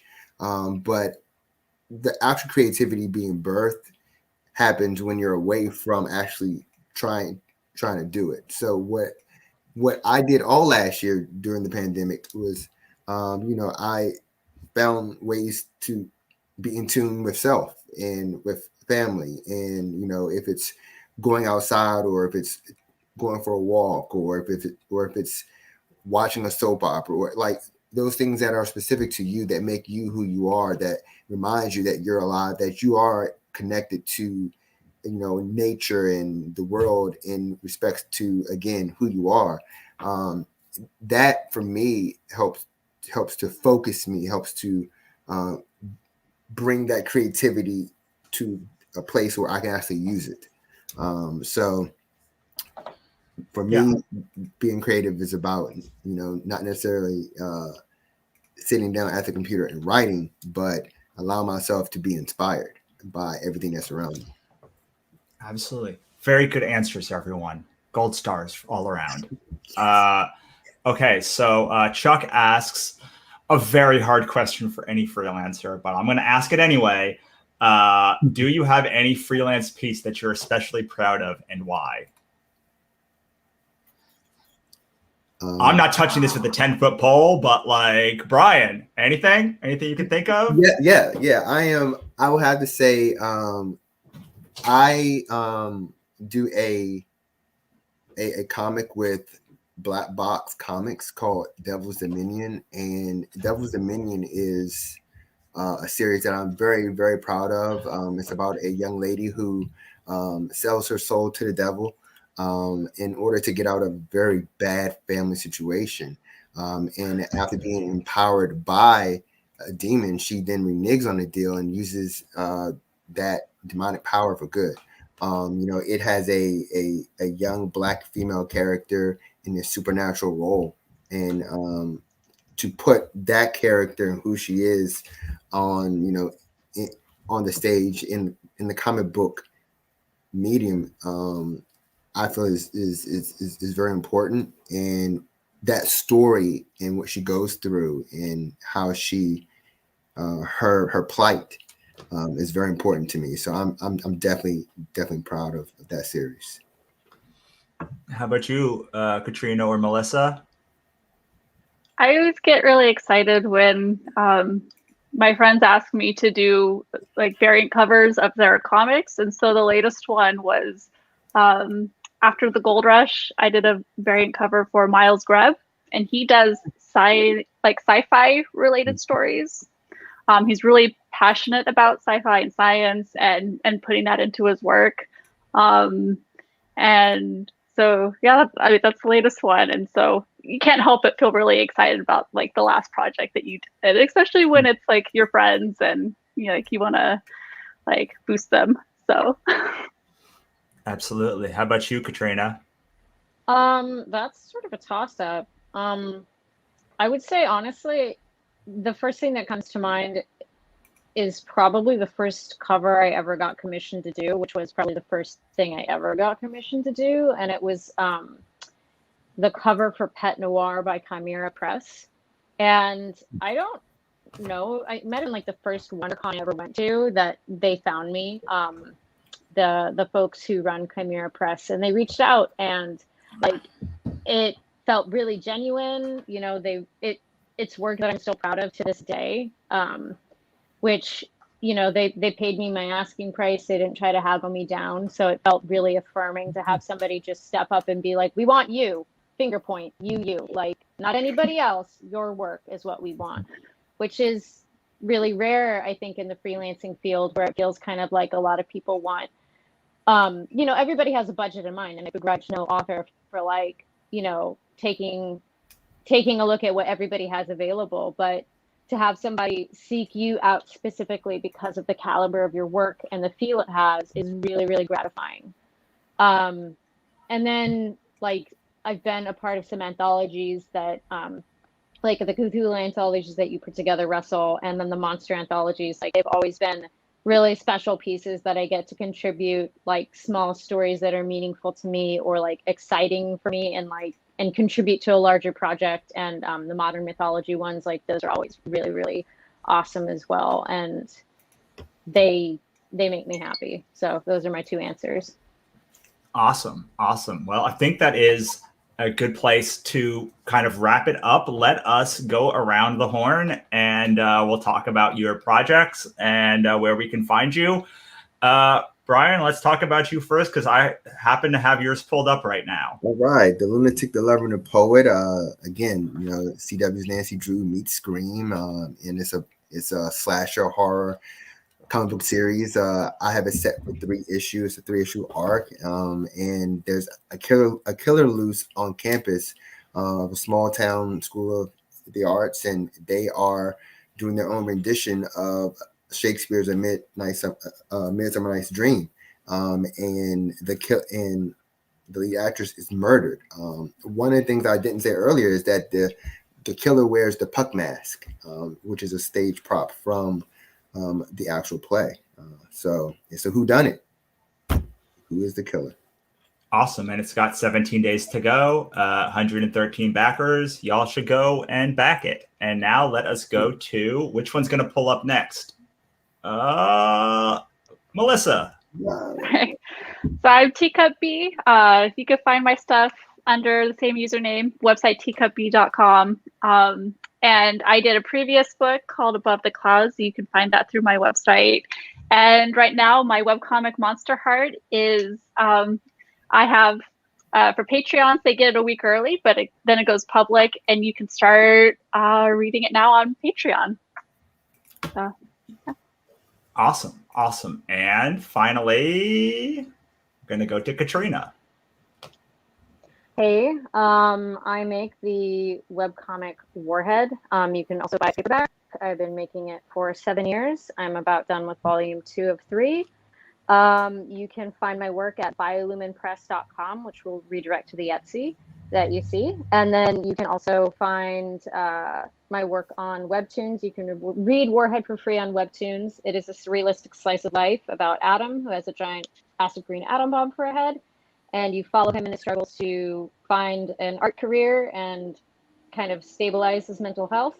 And you can get pages 2 weeks early on Patreon, as well as access to exclusive prints. Sorry about the truck driving by. Prints and stickers that I don't sell anywhere else.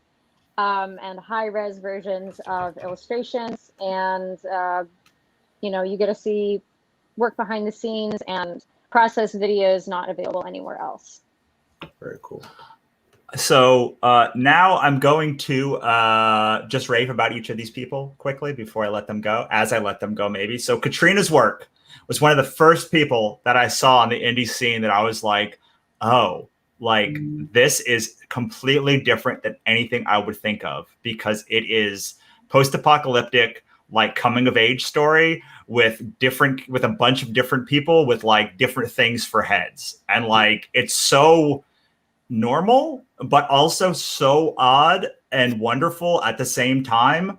I don't know if it's everyone's cup of tea, but I sure as heck wish it was, because it is like, it's so good and weird and amazing. And I just loved it so much. And like, if you love my work and like my taste, like you should absolutely go and buy this book and read this. At least go and read the webcomic. There's like 200 or 300 pages up right now.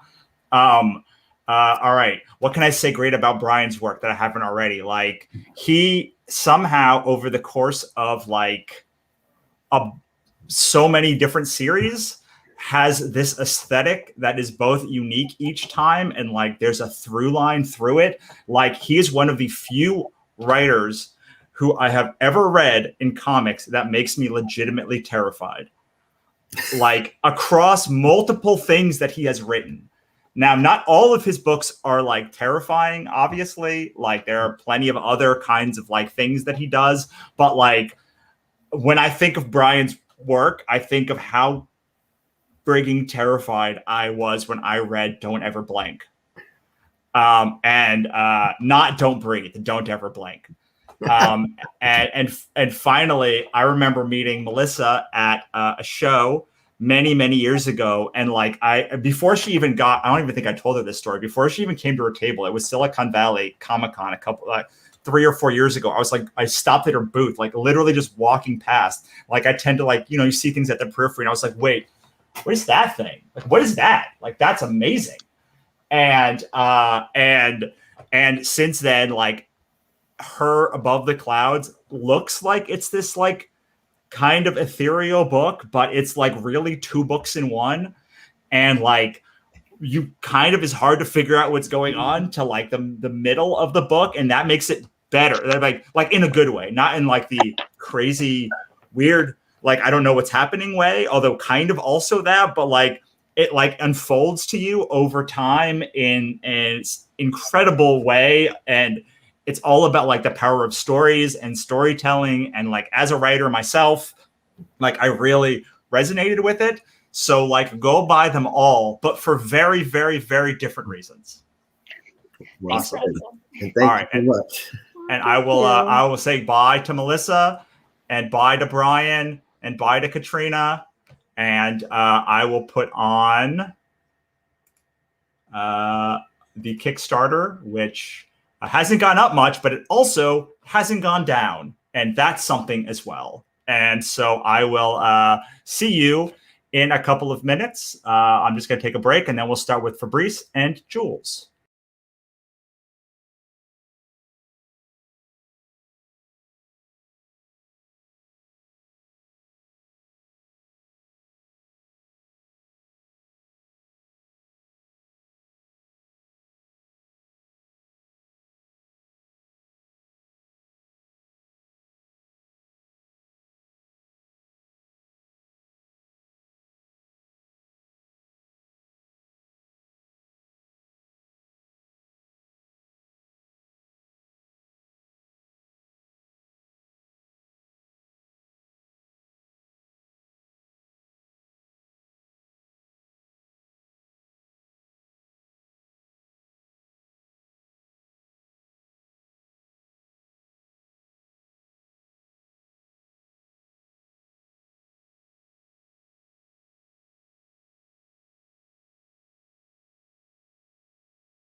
There we go. All right. And we are back. Once again, I want to take a second and just talk about Black Market Heroin. I suppose the sponsor of this camp of Wannacon 2, the Wannaning. So today we announced our $11,000 stretch goal, which is if/when we reach 11,000, which we're a little under 1,200 right now to get there, I'm going to include the novelization of Black Market Heroin into all pledges, the digital version. So the entirety of Black Market Heroin of End Magic Follow Behind Her is quite a bit bigger than just Black Market Heroin, but like I'm going to give the Black Market Heroin piece, which is a novelization, which includes a ton of additional content to all backers when we hit 11,000. Every backer already gets my birthday bundle, because my birthday was a few days ago. All of these books digitally for free as well, including Kathryn Calamia's. I didn't ask her name. I didn't ask her how to pronounce that last name. Oh, I'm going to get it one day. Book. So if you want to check that out, you can back the campaign even at $1 and get that. And then here's just some pages. It's about a criminal who accidentally saves the Antichrist and has to keep her alive until morning to prevent a demonic cult from using her blood to open a portal to hell and start the apocalypse. So you can see it's adorable, it's fun, it's action-packed, it's drawn by Camry, written by me, lettered by Joel Rodriguez. It's part of our Godsverse, which now has 7 novels and now 3 graphic novels, and with 4 more novels to come in January. And now it is 2, so I'm going to stop talking about that and start talking to Fabrice. Hi, Fabrice. Hello. How are you doing, my friend? I'm well. Yeah.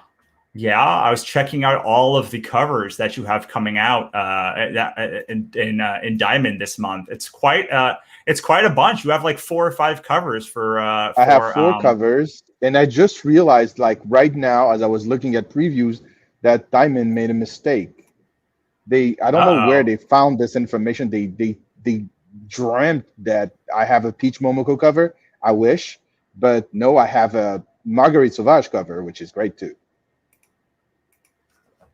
Yeah, I mean, I was wondering because it didn't quite look like a peach cover, but I was like,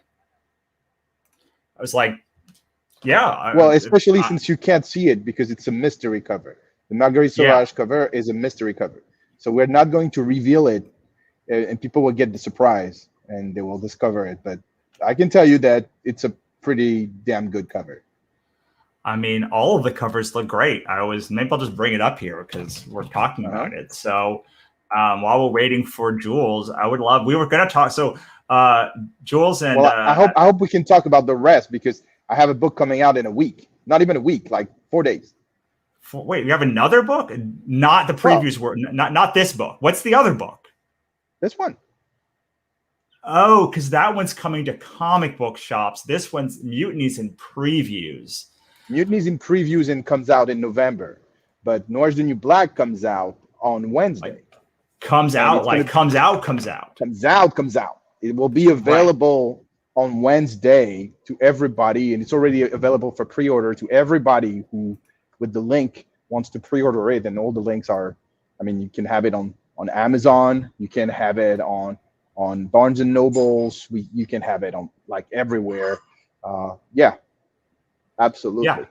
And here, so if you are a comic book store person, since I'm already on the site, like you can order it at your comic store. Like here's the. Why are there two? Are there 2 different codes for some reason? You know, there are some weird things happening on the Diamond website. I pointed this out. For a moment, there was two different codes for Intertwined, and I had them eliminate the other one. Go figure. But as you can see, the it's the right book. It's the same price, so it's just the same thing. So the right code is July 21, 1635. Yes. Cool. And then the Mutiny #1. And then Mutiny #1 with like the first cover is Derek Robertson to celebrate the 15th anniversary of The Boys. And the second one is a cover by Mr. Gene Ha. That is from a story that actually you will read in Mutiny #1 called Killy Watch. And then you have the Miss Mutiny cover, because Miss Mutiny is our mascot. She's our poster girl.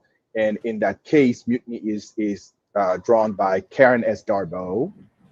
And you have the mystery cover from Marguerite Sauvage that is going to be a retro gaming sexy cover. Cool. Awesome. There might be another cover. But it's going to be a web store exclusive. It's something that will not go through previews, but it's going to only be from the web Fair Square Comics web store and at conventions. Awesome. And subscribers, because we already have subscribers. You can right now subscribe like for Mutiny for a year. Awesome. And it's a quarterly magazine, right? It's quarterly for between issue 1 and 2, and if the figures are good, we're going to go for bi-monthly starting in February. Nice. Well, I hope that the orders are good then. I mean, for all sorts of reasons, not just for like the yes. It's like because I want you to have a good time too. It's a huge gamble. Let me tell you, it's a huge gamble. Oh, I know, and this is bringing back something that you had been doing like decades ago, a decade ago, 2 decades ago, like. Oh my God, yeah! My first comic book magazine was in 1998. Yeah. I would definitely want to talk about that. I want to bring Jules on though too. Just putting on her headphones, and then let's see. There we go. All right, I'm bringing you on, Jules. Yo. Hi, Jules. Hey guys. Sorry I'm late. I was. That's okay. It's been a long week. That's all I gotta say. It's been a long ass week, and now it's culminated to today, and I'm like, no, just no, nope. I do like the flower you said you got for your hair. So. Oh yes, thank you. My problem was I couldn't find my headphones for a second, and I realized, oh no, this thing doesn't work if you don't have headphones. It's true. That's very true. Yeah. So we talked about Fabrice. I'd love for you to talk a little bit about your work. Alrighty then, guys. My name is Jules Rivera, and I do a comic called Love Jules. They're kind of scrolling through there on the main page, which is pretty cool. I also have some hand-drawn designs I did of Mark Trail that I started mocking up when I first got the gig. I got my job in a very strange roundabout way, but it's a very intriguing story. I mean, I definitely want to hear about this because Mark Trail is not the first thing that comes to mind when I think of Jules Rivera. Well, it better be now. Well, now it is. It is. In fact, I brought my coat. My magical trench coat of plaid, if you will. Hell yeah, here we go. Trailing it up. Would you believe I think it's hilarious that after Mark Trail came out with the red shirt, now Dilbert's sporting a red shirt, and I'm like, I see you. I see you be jacking my stuff. All right. I see how it is. So the thing that me and Jules talked about was sort of like how to revive or make a brand relevant after like 20, 70 years, like a whole lot of years. And I thought that like a lot. Fabrice, Jules obviously has like a lot of experience, but like Fabrice is literally in the middle of like relaunching his Mutiny magazine, like from 20 years ago, and he was the creator of like Spider-Man Noir. So like, I'd love first, Jules, for you to talk about this story of how you got the Mark Trail job, because like Love Jules and Mark Trail seem to be like very far from each other, but also I totally see how like you got it also. They seem miles from each other, but then they come a lot closer together when you get into the surfing strips. Because I do a lot of strips about, the times that I spent surfing. And I feel like, some of my deepest like spiritual experiences have come from, the time I've spent on the ocean and surfing, and just, major life lessons come from negotiating the ocean. I promise you that. There's no better teacher than getting punched in the face by a wave. You may think you got that duck dive. No, you don't. No, you don't. You didn't make it in time, and now you're tumbling in the water. I mean, so in writing about all of those intense experiences, and especially with nature, I think that's kind of what tipped off my editors is like, oh, hey, this could be interesting. Also, I incorporated science as part of my strips, because I'll talk about some of the lessons that I've learned on the waves, and I'll do little surfing diagrams and stuff to show here's what you can do in order to do the thing, and you know, I would just make little diagrams to try to communicate what I've learned. And I think all of that put together, that and there's no shortage of rage in Love Jules. Of course, Love Jules is totally driven by anger and outrage. Outrage is the best word for it, because I see the world, it's stupid, and I would like it to not be stupid, and I'm outraged about that. So that's how I feel about that. So all of that combined together actually made me a really interesting pick for Mark Trail. So what got me on the roster to begin with, or what got me through consideration to begin with, was editor T. Faulkner. They would see my posts on social media and you know, see Love Jules and stuff, but probably, you know, the surfing stuff too. And they were like, hey, you want to participate in Popeye's 90th anniversary? Because, you know, I'm a cartoonist, I'm doing some cool stuff, and you know, it was pretty cool to get that invite. I'm like, all right, cool. And what did I make Popeye's anniversary about? Because I was like, I don't really know that much about Thimble Theater, and I am crushed by deadlines. How can I make something Popeye, but also something that only I could do? And I'm like, so I asked my editor, I'm like, can I make him surfing? And they're like, oh, snap. You know, I never thought about making him surf. Yeah, nobody asked about making him surf. And yeah, so I made a comic about Popeye surfing. And about a year later, and at the conclusion of that whole thing, you know, I get paid and it was pretty cute and whatever. At the conclusion of that whole thing, my editor was like, you know, keep in mind, we may put you on another series later on. And I'm like, I didn't know what the hell that meant.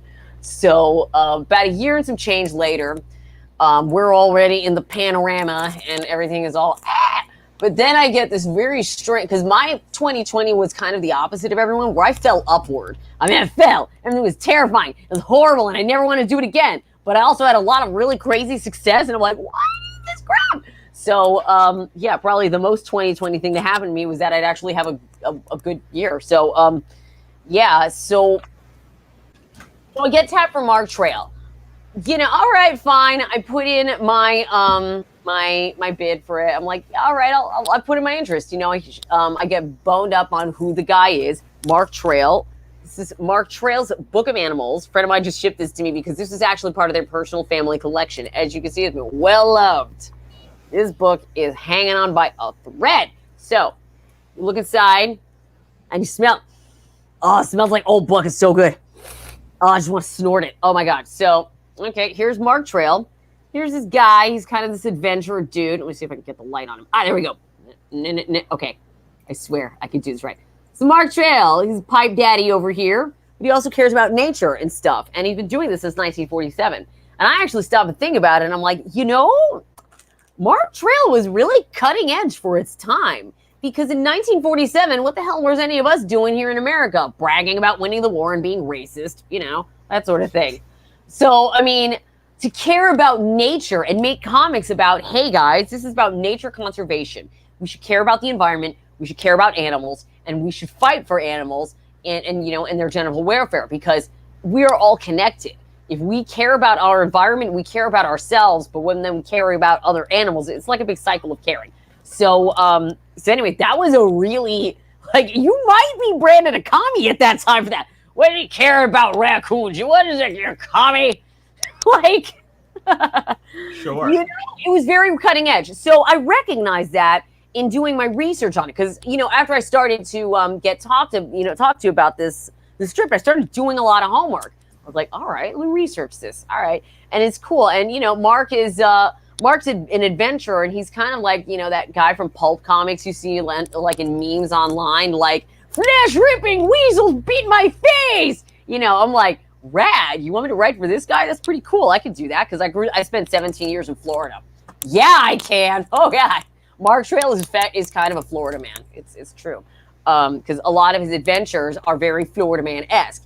It's a comic where like boats explode and like there's lava flows and all kinds of crazy things happen and animal attacks and poachers and gunfights and fisticuffs. And I'm told that there was one strip of Mark Trail where Mark actually does the perfect cast from a Goofy movie and gets a gun out of a perpetrator's hand. And I'm like, okay, all right, I'm in. So I fought really hard for the gig, even though there was some editorial stuff. Yeah, things that happen editorially. Hurry, and I ain't gonna get into all that. But he left in a hurry, and if you feel like googling that, that's your fault. So I took that as a sign. I was like, like it's up for grabs now. I really got to fight hard for this thing. So I put up a really good fight. I made it a strip about Pablo Escobar's hippos. Because what an insane thing to talk about! Oh my God! And it was really after one of the previous artist strips because I just wanted to show, hey, here's an existing topic, but here's my spin on it. That's all. I mean, I was just offering a comment, like whatever. But I just made sure to make it as crazy, cuckoo bananas as possible. So I got tapped for the gig, and I was like, cool, awesome. I always had I had a good feeling about it all along, but like I felt like I just had to show my passion for it. The thing with Mark that he's a fighter, right? You got to make him. You got to fight for the fighter guy. You have to have a fighting spirit yourself. You can't be all like, "Oh, conflict is hard," and write a book about a dude who gets into fist fights over lampreys. Sure. All right, so that's awesome. That's an awesome story. I want to bring it back to Fabrice though, because Fabrice, what? Talk to me about relaunching Mutiny and like why it was important to you as part of the line, including the Noir is the New Black and the other comic intertwined and also the One Hit Wonder. Like what made Mutiny? What made this the perfect the time to bring back Mutiny magazine? Something that you sort of hadn't been working on for a while. So first, this is not a relaunch. This is a new product. There was never another Mutiny before. Mutiny is new, and it was created this year. So it's not the same product. What I created 23 years ago was a magazine called Comic Box. And Comic Box was a magazine about comics, and it was monthly first, and it became bi-monthly because things changed and habits changed. It died 3 times. It was brought back as many times, and it overall lasted for 17 years. But it was in French language because it was the time where I was living in France. So this is a magazine that I created like out of thin air. I came from nowhere, and it was my first it was my entrance. It was my, how do I crush the door and I get into this business that I really love? I'm going to do a magazine. And so with my team, we created this magazine and we knew about nothing. So we learned the hard way how to make it. But the thing is that after the pandemic and growing a company, and you know that challenge, growing an independent company is really hard. And this is one of the things I admire about you, Russell, is that you're doing like Kickstarters like there's no tomorrow. And you're going from one project to another, and you're super structured, you're super organized. I'm not as structured as you are. I am kind of structured, but not as much as you are. And my thing was like, okay, how can I grow my catalog, and how can I make a difference for independent creators faster? And I was sitting on a huge folder of material from Comic Box that just needed translation. And I was also sitting on a huge pile of pages from not just the material that was going to be published through Fair Square Comics, but also like friends were like, oh, I want to do this, I want to do this, I want to do this. And I didn't have the space to publish everything through my own company. So I said, okay, like let's bring back a stupid idea, like let's create a magazine where mainstream comics and independent comics would be in the same place, which is something that strangely never happened before. And this is how Mutiny came about. And so to create the environment for it to exist, I decided to go to Kickstarter in May and launched this Kickstarter as a proof of concept, and it was successful. Issue 0, we raised $20,000+, and I said, like, look, if issue 0 is a success, then we'll go straight to Diamond and we'll start with issue 1, and this is where we are right now, with issue 1 being solicited in the November catalog, September for November catalog right now. So it's a big deal, and it's probably the biggest launch I've ever done as an independent. So it's really huge. So how much of the stuff in Mutiny is sort of like your repurposed stuff from the French, and how much of it is like About brand 30%. new stuff? About 30% is repurposed, and the rest is brand new. Everything else is brand new, whether it's like comic stories, because Mutiny is not just articles and interviews and stuff. It's also 50+ pages of original comics from independent creators. And since, like, of course, the mantra of my company is comics from the rest of us, it had to come from mainly minorities, LGBTQ, and immigrants, everyone that is an underrepresented categories of creators. So I'm pushing this agenda, which is my agenda, my personal agenda, while giving to the general audiences something that they know, like big brands, Marvel, DC, Dark Horse, Image, whatever, and the independent creators that of the world. Awesome. All right, so let's go back to Jules for a minute, and I want to talk about. So you talked about kind of how you got the job, and I'd love for Fabrice to weigh on this too, because you both kind of completely rebranded a character for like a new generation of people, and I'd love to sort of learn what you brought from the old character and what you like added of your own flair to make it relevant like today, or in Fabrice's case, a couple of years ago. Yeah. Relevant 20 minutes ago. Yeah, I mean, I feel like Mark Trail, I updated him to about 10 years ago because I realized Mad Men came out 10 years ago, and I'm like, wow, I've been locked in a box for a really long time, haven't I? Okay, so with Mark Trail, and I'm glad I got these two pieces of artwork I can compare and contrast. So with Mark Trail, I looked at the artwork and I really studied it and really just kind of determined what I liked about it, what I thought. I mean, because it's really cute. I mean, look at this. Look at this guy. Mark Trail is, they say he's based on one of Ed Dodd's friends, but I really think it's spiritually just Ed Dodd got hit by a hot guy laser. So, and his hair is very slicked down, like that OG, like 50s, 60s style, like Brill cream. And I like that. I was like, oh, that's cool. It's kind of like Mad Men.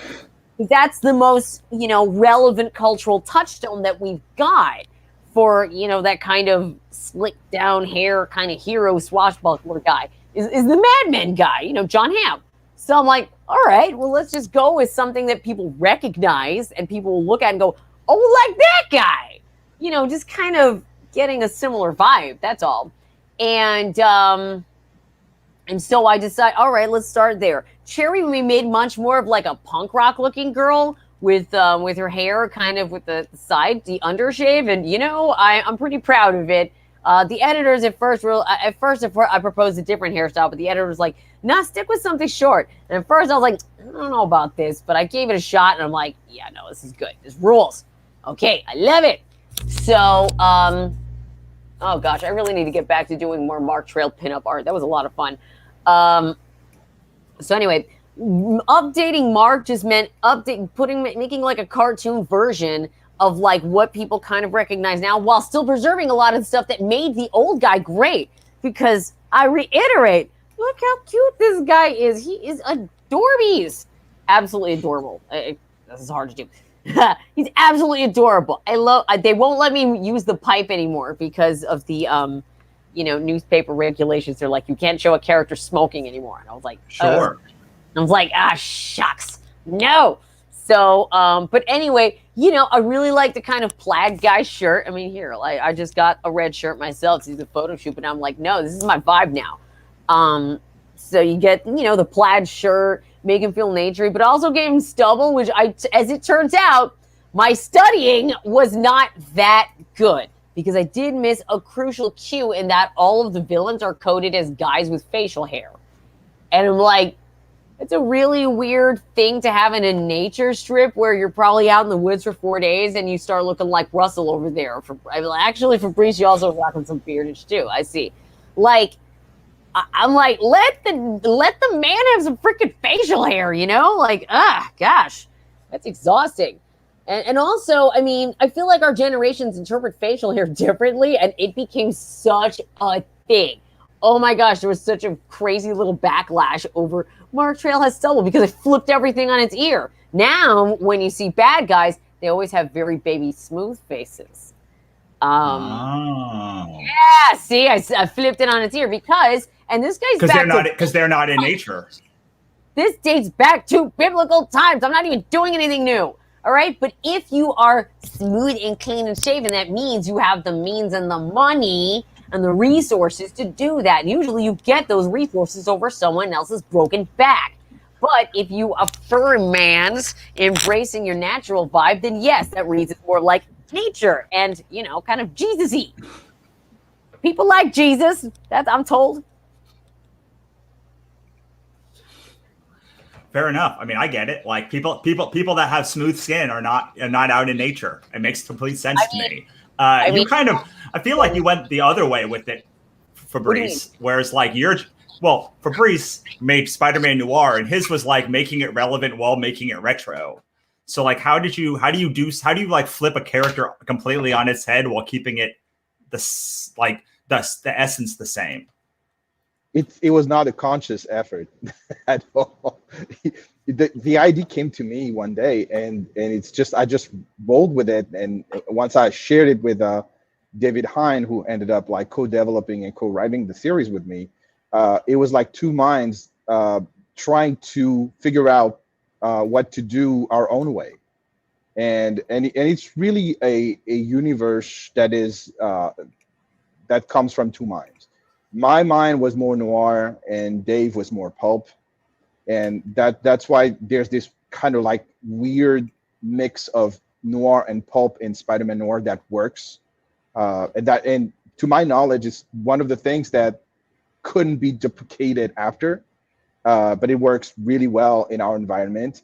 I don't think we consciously ask ourselves which kind of things we would change. It was just like, okay, we have this name, we have this face for a character. How do we do it our way? How does it fit in this world? And I can take three examples of characters. One is the Vulture. The Vulture is a character that is like very his colors pop. He has this green costume with big wings in the traditional Marvel universe, and he's bald. And the first thing that came to my mind was Nosferatu. And I was like, ooh, this guy he should be terrifying. He looks like a vampire. And so the Vulture became this very terrifying people who's a cannibal, who eats people. And so he became a different character, but from the same character. He's still a vulture, but he's just more of a vampire / cannibal than anything. The same thing also for the Goblin. We don't call him the Green Goblin, it's the Goblin. And the Goblin, it was a discussion between Dave and I with like, is he the kind of animal? Is he something like horrible inside or outside? And we chose to have, I remember this, I don't know if you guys remember that series called V. Mm-hmm. In the 80s, there was this series called V where like people came and under their skin, they were lizards.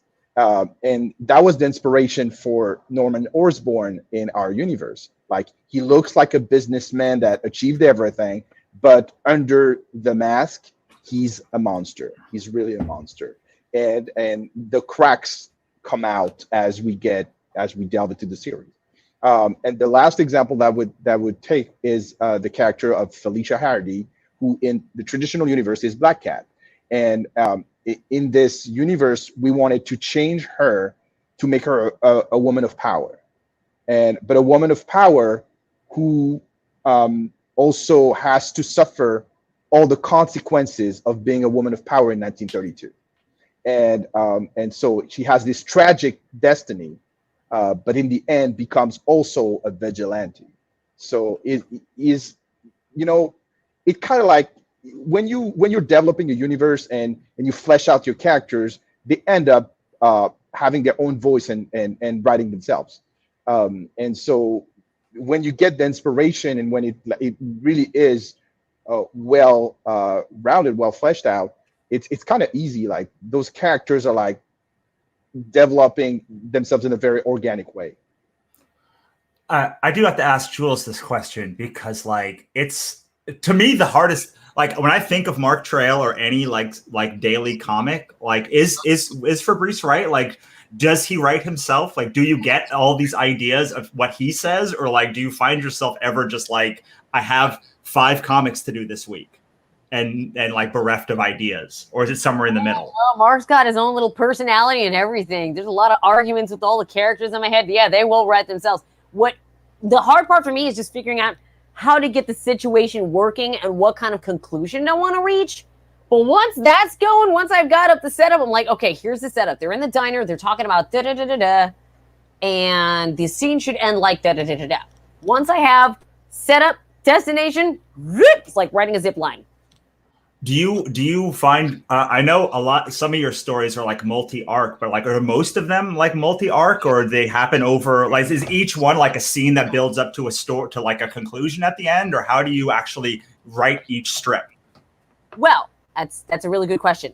I plan scenes based on each week, right? Because after the weekend, people's brains reset, and that's when you can start something fresh. So every week is a scene. Like if you're writing a scene in a movie or a scene in a TV show, you got one, set of shots and whatever, but whatever, it's just one scene. So I write the story scene by scene by scene by scene. And I've always been somebody who just lives and dies by the method of just bullet pointing your story. If you could just bullet point your stuff out, like, okay, first this happens, and then that happens, and da-da-da-da-da. If you can fill out the outline, writing it out is just a matter of just expanding the web, going on from there. So, like, I've figured out my methodology actually making things work. So once I figure out what has to happen in the scene and what kind of mood the character is in, and it's not perfect. Sometimes I'll go in the wrong direction. I'm like, no, that's not a good idea. I'll just edit that shit out. And that may take a little bit longer, but I do get there fairly quick. You're not meant to think too hard with Mark Trail, because the language that you have to use on newspapers is very kind of simple. Also, you don't have a lot of room for flowery, beautiful, pretty languages. Usually any of the characters in a given panel, you got a sentence and maybe some change at that, and that's it. You got to shut up and move it along. So it keeps the story moving at a really good clip. And as long as I can, fill in each little scene as the story goes, and get an overall idea of how I want the story to end and what kind of like act 2 arc and how things are going to flip on their head. Once I get that figured out, it's just all week by week by week and scene by scene by scene. And like I've gotten into a rhythm after about a year now. So as long as what I do for my process though is I'll pull like 2 or 3 weeks worth of stuff in terms of the scripts and then get to working on the layout. I really need an assistant. Oh my God. If I had an assistant for layout, that would make my life so happy. So anyway, that's like, I've got my process pretty fairly ironed out. I hope I answered the question. You did. I would so both of you, if I have this correct, both when you would do both kind of balanced, or at least at some point in your career balanced like freelance licensed work with your own independent work. And I was wondering, a lot of people that are listening to this like do the same thing, and like how, one, do you balance those two things, and B, how do you leverage your licensed work to like help promote your independent work? Fabrice, you want to start, or Jules can start? Or? No, I can start. Well, first, I don't do licensed work anymore because people don't just ask me. So I'm mainly doing my own thing. What I'm doing is that I'm doing freelance work, but not as a writer. I'm doing freelance work for as a translator, as an editor. I'm working for heavy metal as a freelance editor. I'm working for Ablaze Comics as a translator, and sometimes I letter them for them too. And these are like creative services that I'm doing on top of my things. But like I mean, I would love to do more licensed work, because I think it's really refreshing to work on someone else's IP. But I'm simply never asked. So I develop a lot of material for myself for Fair Square Comics. But you're balancing both Fair Square and heavy metal, let's say. And like, is there a but good... it's not the same thing. Like when I'm working for Fair Square Comics, I'm a one-man operation. So I write, I sometimes draw, I letter, I edit, I design, I market, I do everything. For Ablaze or for heavy metal, what I'm doing is just one portion of that. Like if it's just editing, I'm editing. If it's just translating or lettering, is just that, or designing is just that. But it's a very different set of skills for the freelance part than it is like. But I wish I was working on things that I would write or draw. I mean, I'm too slow to draw any page, but like I would definitely do covers and illustrations. That I would love to. How about you, Jules? I know you do love Jules and like Mark Trail. Like, how do you balance those two things together? Do you spend like the morning on Mark Trail and the evening on... Okay, well, I'm glad you asked, because I've actually figured it out. I'm going to be the opposite of Garfield, wherein I love Mondays. You know why? Because Monday is my creator-owned day. Monday is my creator-owned day, and as long as I block out a day for creator-owned day, I can make sure that I spend the rest of the time on my Mark Trail stuff. And I'm always usually... working my way, to get ahead a little bit on the weekend anyway. Probably I'm going to be done here and maybe like knock out another week of script, because it takes like an hour to write a week worth of script from Mark Trail if I know what I'm doing. So, yeah. So what, I'm sorry, I'm super parched right now. I'm drinking too, so go for it. Oh my God, I feel like a wilted plant. Everybody, hydrate. It's important. So to balance creator-owned stuff, I just make sure that I carve out a little slip. Like, I've noticed that I'll focus on one thing for a day. And then, like, because I don't switch off very easily. Usually if I get in the groove on something, I want to ride that wave and just be on that groove for, like, the rest of the day. So I've learned just carve out one day for creator-owned stuff, and then the rest of the week on, Mark Trail stuff and, cranking that along. I can't do that. I can't. Also, I do everything at once. Yeah. Everybody kind of works differently. I used to be the kind of guy who, actually, no, I was never that guy. That's why I was always late for work. When I used to be an engineer for defense, I would spend my mornings working on my webcomic, and that's why I was always like 15 minutes late to work. And they suspected I was up to no good. And it turns out I was up to no good. So, I would get in my groove though. And I'm like, I'd want to stay there for at least a good 3-4 hours, but I'd only have like a good 2 before work. And I'm like, I hate it. So yeah, I'd always show up late to work. So I'm always somebody who wants to stay on a groove for like a really good extended period of time, get my like jollies in, and then move on to the next thing. But I have to dedicate like a day to it. Like I mentally block out a whole day. And then the next day, I'm like, okay, it's going to be Mark Trail Day, Mark Trail Trail stuff. And I also have to make sure, and this is actually weirdly, crucially important to my job, I make time for surfing, because surfing is my connection with nature. I mean, I also have a garden outside that's turning out to be super freaking lit. Like, you guys, I am going to be one of the landmarks in San Diego Comic-Con. You just freaking watch. The Apocalypse Garden is going to be the joint. So I maintain my connections with nature as much as possible in order to do the comic, because you have to spin your experiences from something, right? So I spin my experiences from my encounters on the beach, encounters in water, what kind of plant life I see, even just walking around in the neighborhood, seeing what kind of stuff people plant and just stuff like that, just taking it all in, because it's important to feed your creative engine, and for me, I'm fed by nature. And that's something even my editor saw in me that I didn't even see. I just happened to be that my best work came from the surfing stuff. because also it's pretty rare to see somebody write comics about surfing. Surfing is an incredibly physical thing. I tell my guy friends about surfing, and they're like, "I don't want to do all that work. That's hard. I'm depressed. Leave me alone."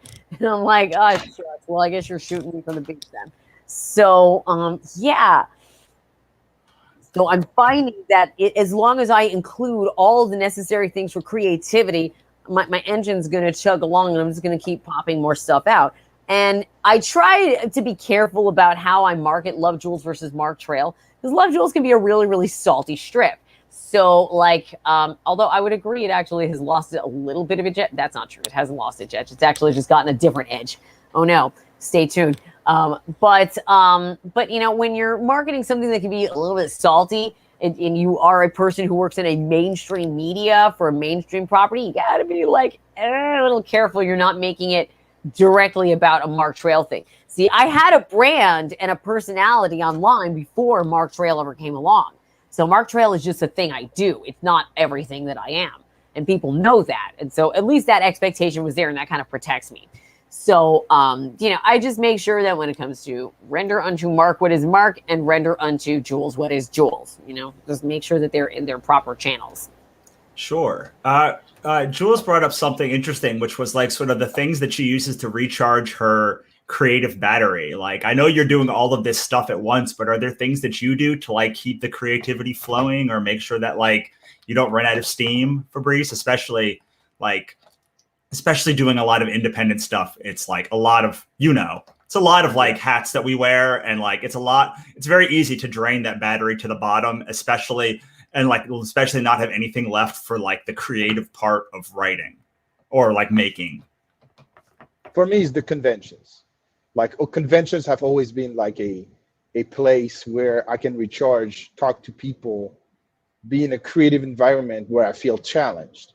And when you're like talking to fans and people who have no clue who you are for 10 hours a day, it really is a good challenge, and it brings a lot of ideas from conversations and from situations and conversations. Like, yeah. And I was fortunate and unfortunate, because it caused me a lot of pain, to do a few conventions recently, and I have like 5 programmed by the end of this year. And I know that every time I go to a convention, there's a new idea coming up. So it was always my happy place, and it was always the place where I would have my best ideas.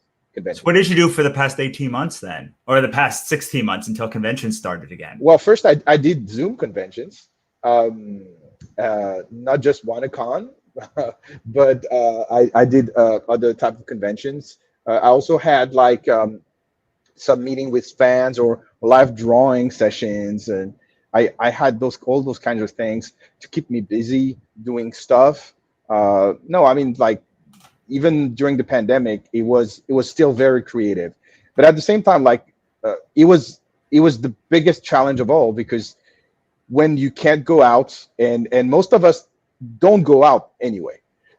We are working from our studios, and we don't go out. So it's like kind of like comfy here. Like, I have my art table in the back. I have my Cintiq on the left, and I do everything from here. And it's like it's never a problem. It's never a problem. Yeah, I can stay creative and stay focused like all the time. Not really a problem. But you're right. It's easy to get drained to the point where you can't do it anymore. And I think that I'm right now reaching the point where I'm fully drained, because I completely underestimated how hard it is to be a full-fledged publisher. Yeah, I don't know how you. I don't know how you did it, man. I don't know how like you do the full publishing. I don't know how line. I do it. Like it like people told me that I could just put my stuff, like they would help me get my stuff into Diamond, and I was like, that would make me a publisher, and like it gives me such anxiety to do that part of the job. Like, yeah. I can do the editor stuff, I can launch the book, but like doing the publisher thing and getting it like into Diamond and distributed by bookstores and everything, it feels like that would be a full-time job into of itself. That yeah. I would farm that out to somebody who's good at yakking. Like, you, get on the phone, start talking to people. Here, have some espresso beans. For sure. Let's finish this. Let's finish this off before we talk about your guys' work and give you guys another chance to pitch with just, I'm gonna throw a softball out there of like, so people are always looking for tips about how to do comics better, or like how to like maintain their focus, or just like how to build from nothing. And I would love for you guys to sort of give a couple of tips about how to like build a comic career and how to like actually build a comic like for their first time, assuming that most of these people have never made a comic before. So like, what would you tell them to make sure that they don't miss that they don't waste their time on the wrong things and they don't miss the right things? Oh, I love how you just started that. Don't waste their time on the wrong things. Oh, if I could go back in time and tell tiny baby Julie back there to just go, waste your time. Make crappy, stupid things on purpose. Because you know why? If you cut your teeth on dumb stuff, that actually builds up to the more serious stuff later, all right? It's only when I let go of the expectation of trying to create this important, perfect thing that that I was just like, let me just make some stuff that's dumb, but that just makes me feel something, that's just funny. We're dealing people their own emotions. Make something small and stupid that just makes people feel something, even if it's small or lighthearted or scary or dark or whatever. Like, just sell an emotion and stop focusing on just making a perfect thing and make it stupid on purpose. I find that, first of all, when people let go and make it stupid on purpose, that's when they blow up. I mean, that's kind of what I did with Love Jules, because Love Jules it looks polished because that's just what I do. But otherwise, a lot of the jokes are very spitballed. So, I would say start expressing yourself first. Like, what kind of feeling do you want to express? And the feeling that you want to express follows into your brand, believe it or not. So, obviously, part of my brand includes a lot of passion, a lot of fire, but also peace and respect for nature and femininity, right? So, like, a lot of that just balanced out just by just existing. But anyway, that's another thing. Cultivate your own personality, and then you'll have a comic to write about. Do things. Go trip on a rock or something. Then you'll have a story to write about. That's another thing. I'll second that, and I would say, like, I'm self-taught in everything that I do. I'm a self-taught writer, self-taught journalist, self-taught artist, self-taught publisher, letterer, designer. Everything that I learned it myself, and because I was curious, and I have hard time accepting people saying no to me. So I would say, show your personality, show your colors. Talent is not duplicable, so your talent is unique. So if you want to do something with it, even if it's bad. It will improve to the point where it becomes good, and you will get noticed. And take your time. Don't try to rush anything. Don't try to be the next Jim Lee or to be the next Jem Steinen the fourth. You are you. Just go on your own path, walk to the beat of your own drum, and don't try to be someone else. Exactly. I'm the first Jules Rivera. You're welcome, everyone.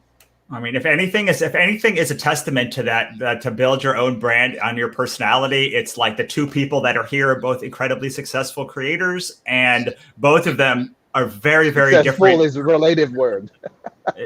To me, it is stubborn. Stubborn. Well, stubborn and success often go hand in hand. So, like, let us. You find success because you just refuse to go away. Eventually, somebody hands you a job, like, fine. Exactly. Oh my God, I'm not dead yet. Here, do this. And I'm like, thank you for finally noticing how amazing I am. Thank you. Or you just keep releasing books until finally someone's like, fine, I'll read it. Oh, it's good. Like, or you make stuff so long that like suddenly you're like good at it. And you're like, how did I do this? Like, you just were stubbornly stupid and didn't stop. And like, there you go. Black market heroin. Like black market heroin.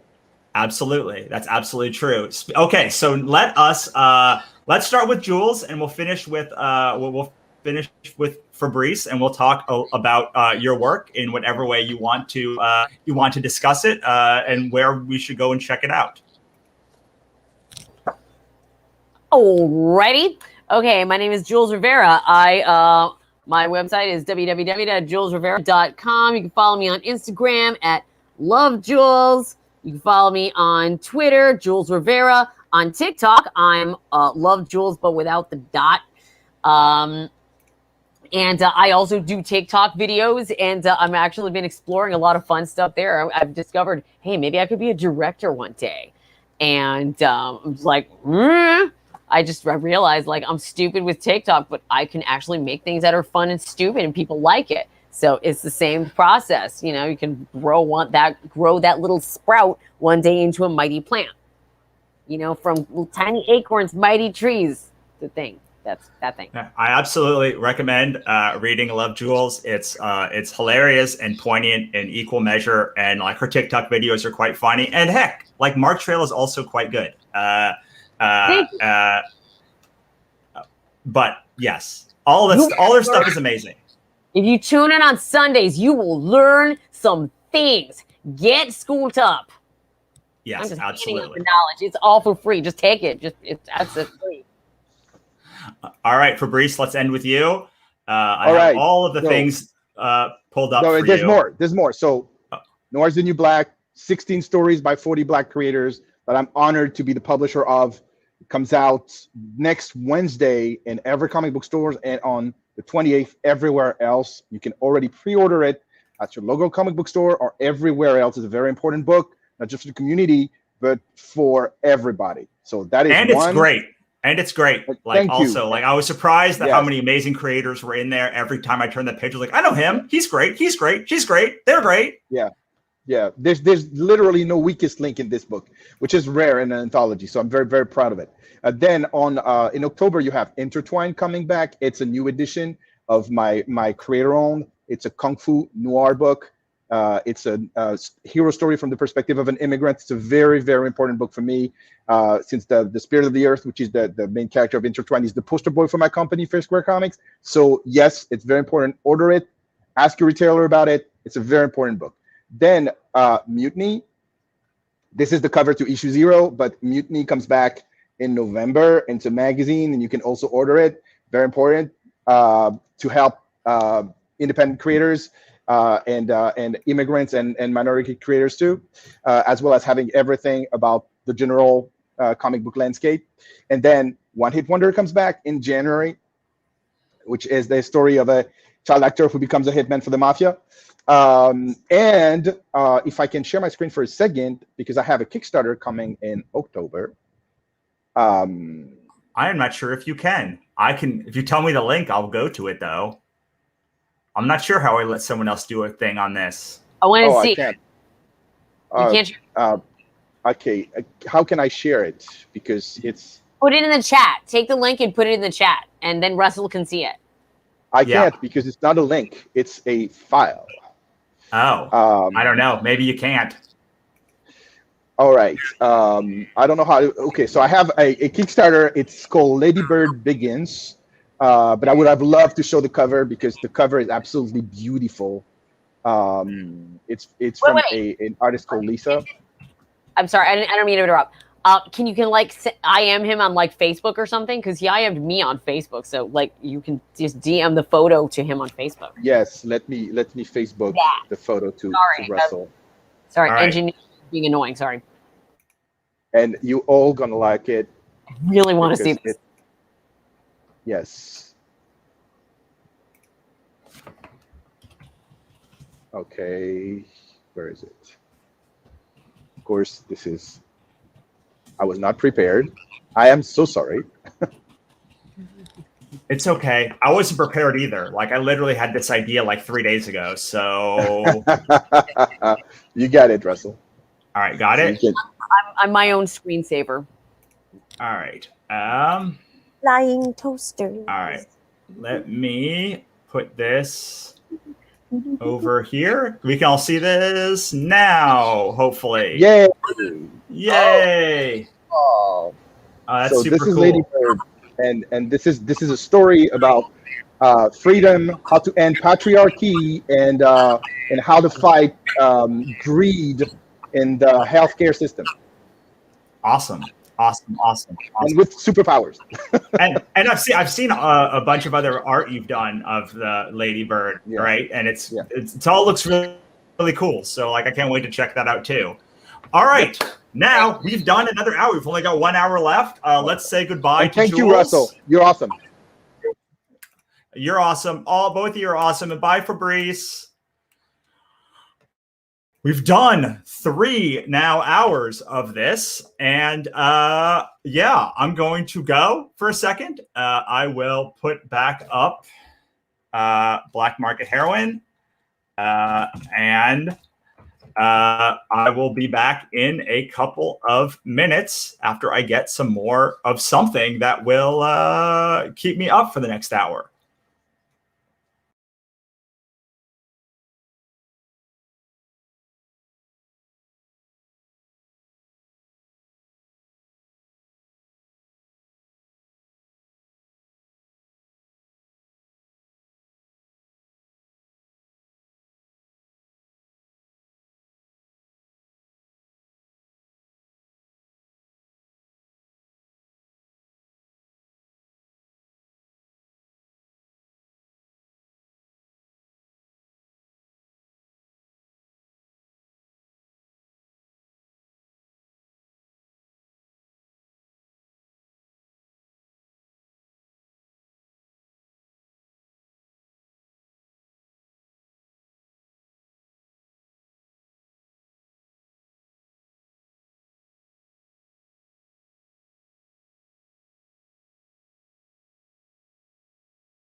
All right, everyone. There is just 1 hour left of Wannacon 2, The Wannaning, brought to you by Black Market Heroin. So Black Market Heroin is about a criminal who accidentally saves the Antichrist and has to keep her alive until morning so that her blood isn't used by a demonic cult to open a portal to hell and start the apocalypse. This morning, we just unleashed our $11,000 stretch goal, which we're not that far off from. Only $1,200 to go for that.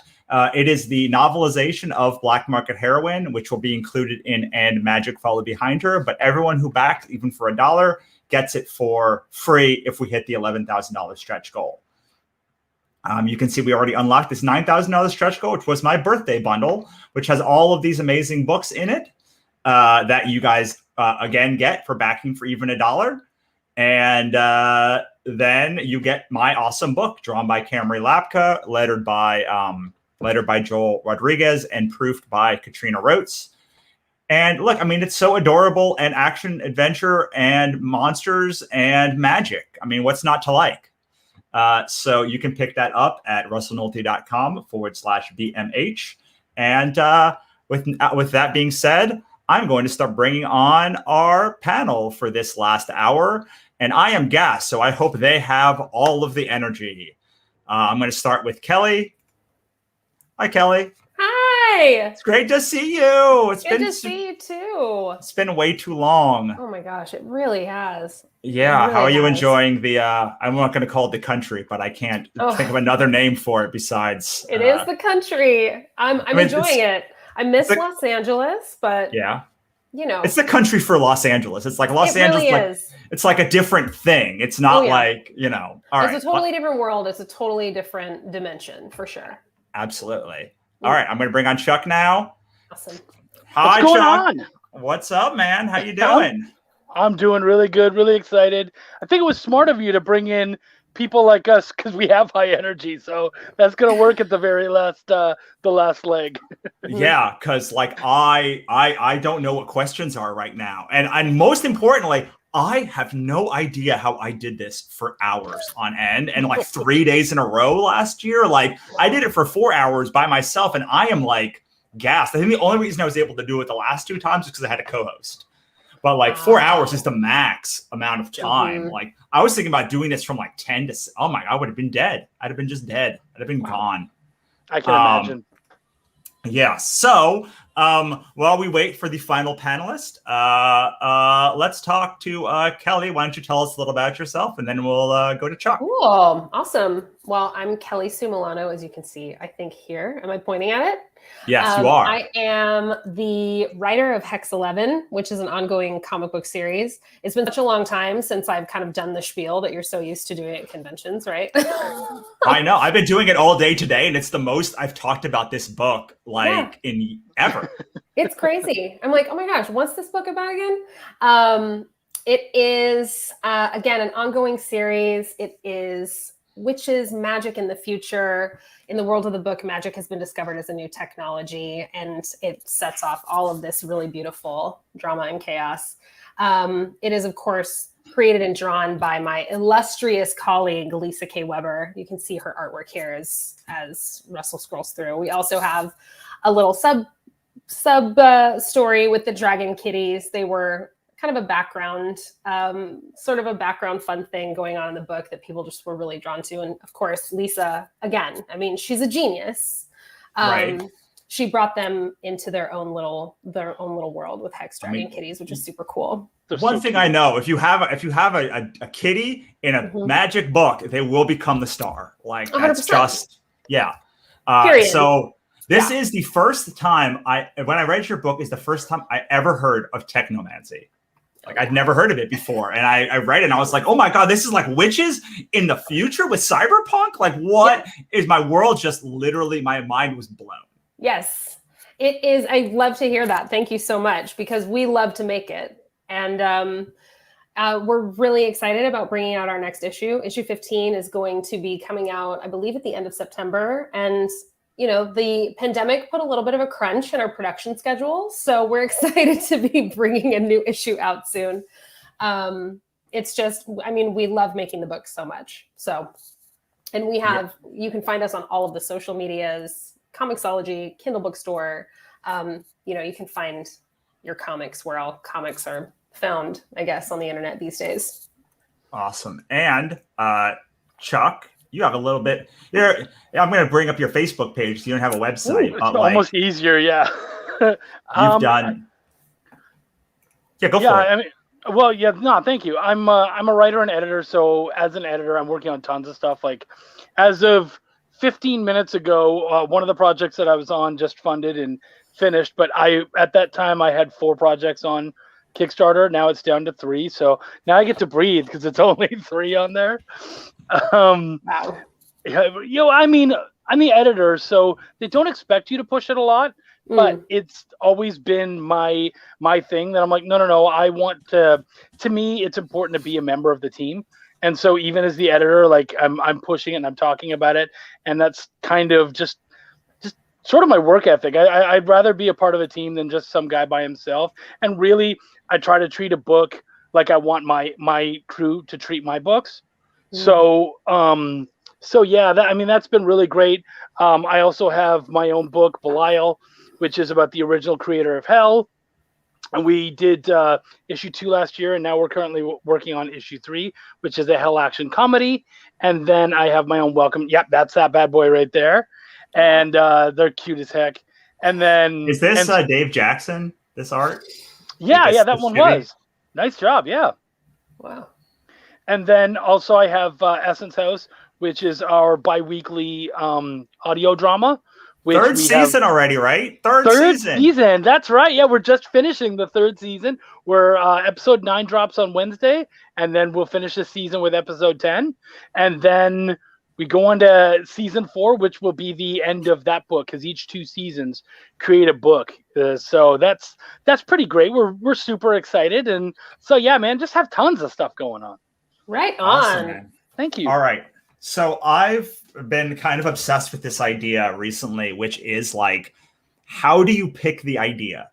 Like, we have 1,000 ideas. Like, how do you pick the idea you're going to live with for like 5-10 years? And in like the case of like, you've been, Kelly, you've been doing this so long. Like, did you even know this was going to be a thing you were going to do for so long? Like, was just like, this looks cool, I'm going to do it. And then 10 years later, you're like, oh, I did this for a long time. I know, it's really true. Lisa and I were just talking about this because, let's see, this LA Comic-Con is going to be 7 years, which is like 7 years since we put out our first issue. And I remember we had just connected because Lisa had this idea. And she, the story of Hex Comics is Lisa and Lindley, our producer and editor, were longtime friends. And Lisa went to her and, it was like New Year's Eve and you're talking about what you want to do with the rest of your life, right? And Lisa said, I want to make a comic. And Lindley, she's like, all right, well, let's do it. We have to find a writer. And so it was already kind of an interesting scenario because typically it's a writer that's looking for an artist, right? Right. And so when we got together to develop this book, I had just come out of the writing certificate program at UCLA.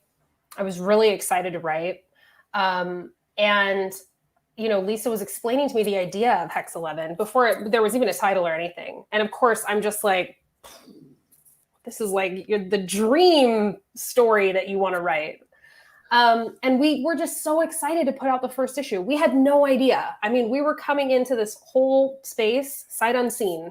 We had never worked in comics before, we'd never done anything like this. And so we show up to LA Comic-Con with our, 150 books, ready to take those to 3 shows. And we sold out of all of them before Sunday.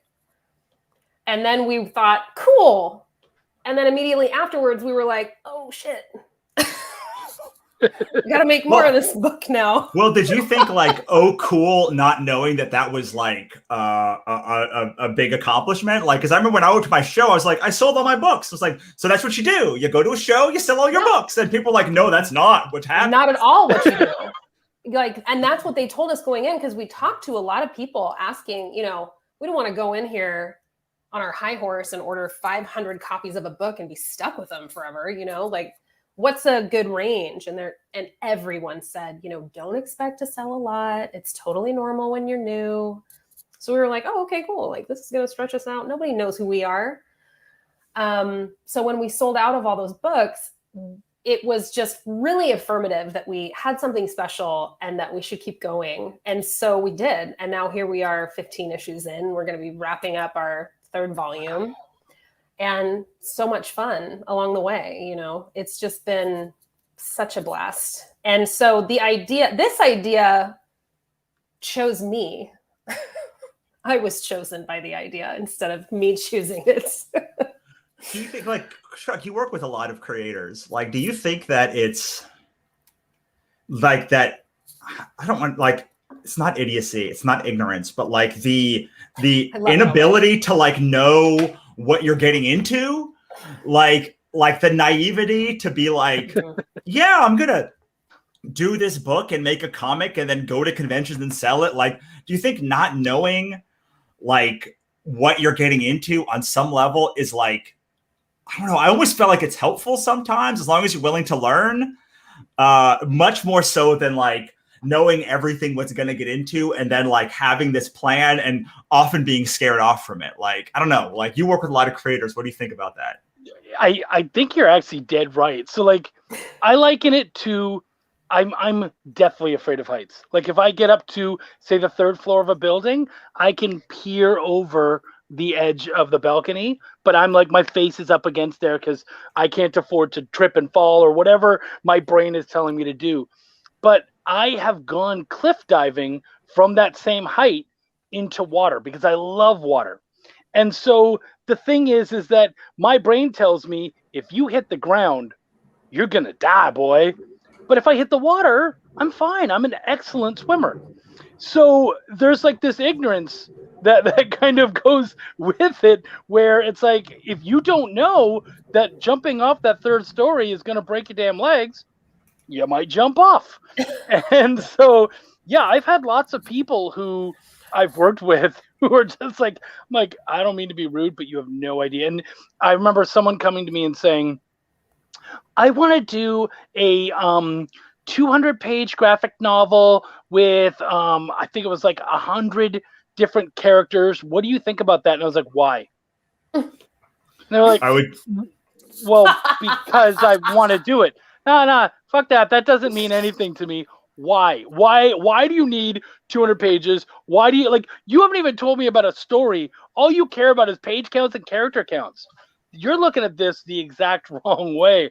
Give me a story. Give me something exciting. And if you get to that place, good for you. But you're creating an end point, like this kind of weird goalpost for yourself that makes no sense, because nowhere in there is making a beautiful story, interacting, you know, have something that interacts with your audience, all that kind of stuff, which I find to be the keys of what we do. We're in the entertainment business, people. And people don't necessarily find 200 pages and 100 different characters of crap entertaining. So, yeah, the ignorance helps, but yeah, I think also... Yeah, it's like both sides, right? Because like it also is like the biggest hindrance, but it's also like a big help. I find that like good writers who come to comics tend to be like people who know like how to write. You know, like Kelly was saying that she came out of the certificate program, and like I had written a lot of novels and a lot of screenplays before I came to like people that are like that, but then like can adapt to comics tend to be people that like, I just think like being blindsided about what comics is like on some level is like really important, because like if you knew what you were getting into, either like you've been successful people either have been like fanatical comic book people for their whole lives, or like just I had no idea. I was doing a thing and I wanted to make a comic and then it got successful. Like there's like in the middle people don't seem to be like, I don't see a lot of them. Mm-hmm. Yeah, they don't seem to last. I kind of look at the 5 years.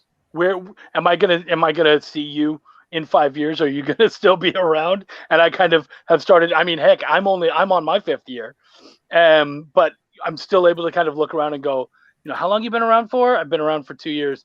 Okay, let's see how that goes. You know, like, So yeah, I totally feel you there.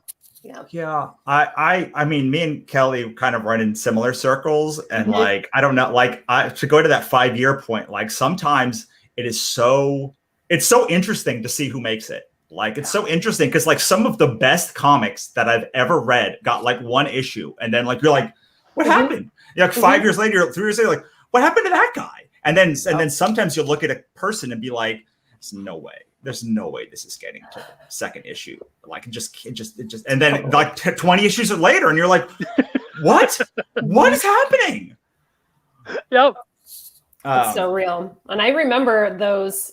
I remember year 2, year 3, where it's, for me, it was never the work, it's that was the easy part. It was more so the circuit, the year after year of the circuit and all the shows and all of the, the Kickstarters and all of these things. After a certain point, you really are,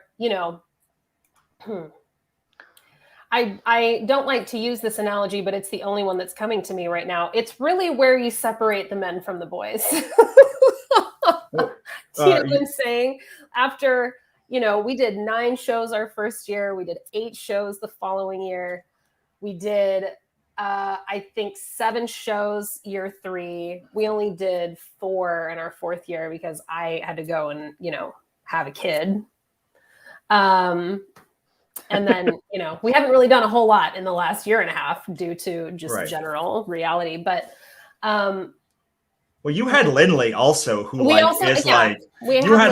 who's like I would see sometimes you behind her, just like glaze eyes. Oh my God. Yeah. You're like, and like how important, like how, like I'm always so impressed by the team that you built. And like, I know that it's not really like you came into the team and then you kind of like mold, but like, how do you maintain that like strong team? And Chuck, I'd love to get your opinion too, as like, especially as an editor who like is part of these teams and like maybe even most responsible for keeping them all happy.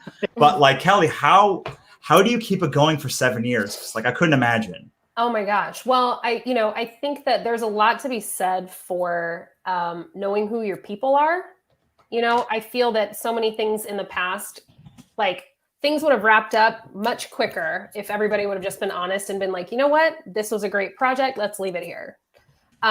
So there was that. We knew like, okay, we all have a common goal and we have the same interests.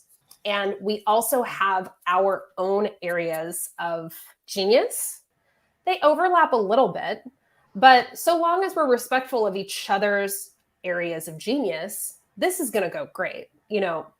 Lisa and I had no problem saying we're not good at the talk about it shit. We're just not. We're not going to try to be that way. We're just going to totally take that in and know that about ourselves, which lets Lindley be Lindley. And she is like the world's greatest hype man, period. We say all the time, without Lynn, Hex Comics as it exists now would not exist. Wow. Right. And same with Lisa. It's very clear what Lisa is genius at, right? And then also being of a certain age by the time this was all happening, that played a huge role in it. And just having a deep respect for each other's abilities and checking your ego at the door. I mean, that's going to get you places no matter where you're at. Yes, so, if you can have an amazing product and be humble about it, like it really opens a lot of doors, I think. Like, because like most people who are like that are not like that. Like, Chuck, what do you think? Add words. Yeah, right. A lot of times I'm the first person brought in. I'm going over the outline and the script early. And so then it'll be like, who do we want as an artist? And, looking at the art is, to me, like only a quarter of it. I want to also be able to know that who we're bringing on will help push it. And they're going to talk about it. They're going to be excited about it. They're going to bring it all to a whole other level. That stuff to me is so important. So, and finding someone who is also a good team member, who will understand the brand of what we're doing, the idea. So I'm again, I've worked with so many people that they'll come and they'll be like, who should we go to? Ooh, you know what, for this one, I'm liking this person, that person, that person. Or like I'm working with LK, Leanne Ingino, and she's amazing. And she'll be like, I'm so new to this. She's working on her first book, first and second at the same time. She's insane, but great. And she's like, who do we have for colorists? And I'm like, okay, well, here's some ideas. And then she comes with like 50 more. And so I'll go and I'll look at those ideas and go, well, this person doesn't work because of this. And you really have to, kind of read between the lines. Like there was one artist, she was showing me pencils. She's like, this person has the art. It's perfect. Their style is perfect. I said, yeah, they're a no for me. She's like, why are they a no? And I was like, because they only have 3 pages of sequentials in their entire portfolio. And it's just the 6 blocks. I said, there's nothing dynamic about their paneling. There's nothing special there. So you're just going to get like a Garfield on a page that looks really pretty. She's like, oh, I'm like, they're not a storyteller, so it's not going to work. And so, yeah, I mean, there's so many different things that you kind of have to look out for and keep your eye out for. So the fact that you guys were able to do that is just fantastic. So congratulations. It's not easy. It's a lot of work. Yeah, it's a ton of work. And I should mention, I write the script for our book. Lisa does literally everything else. Every single job in the book. Lisa does. Lettering, coloring, everything? Lettering, coloring, all of it. We do have a color assistant that we were able to get for her, I think like 3 years back. But up until then, she was doing all of it. She turned around a 22-page book in 5 weeks. Whoa, that's amazing! And so so the coloring assistance, I assume that's just flats. Yeah. Wow. Yeah. Even still, that's huge. Congratulations to her. A machine. A beast. Yeah, absolutely. Yeah. We've slowed down quite a bit in the last year and a half, but yeah, I mean, and that was with doing shows all the time. Yeah, and that was with doing. That was our 3rd issue ever. It took her 5 weeks to do it. Awesome. So can I ask you, because you said that you slowed down in 2020 and 2021, I assume, was that strictly because life was just difficult and we had to kind of handle that? Yeah. Yeah, it was really just up until then, it was real easy, and all of us were making the production of Hex 11 our priority. But once the pandemic happened, our production calendar really was built around the schedule for shows. That was how we made our books. And without that, we were kind of like, okay, well, let's retool. How are we going to do this? Because everything was built into that. Printing costs, all of it. It was like a well-oiled machine. So now we're like, okay, well, how is this going to really shake out? But then after that, life just continued happening. I had lost my day job, and then I also have, now a toddler. Oh. All of these different things. There were moves they were moving, and our office got shifted, and but that's all part of it too. That's all part of doing a job like this. Is life comes at you. Absolutely. And you have to meet it. Yeah. Yeah. We have the fourth member of our hour here. Hi, Ryan. How you doing? Good. You came in just in time. CJ has a bunch of questions, and we're now going to do question and answers. So, Ryan, you want for a second too? I got kids and randomness. No, it's all right. It's all right. We all got along without you.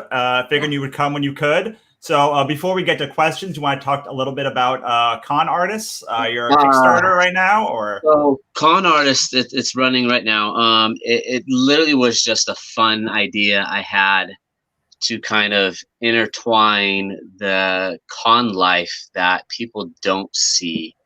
All the ins and outs of, being an artist trying to get into the industry, writers, cosplayers, celebrities, and then of course you got to throw into some real life superheroes in there.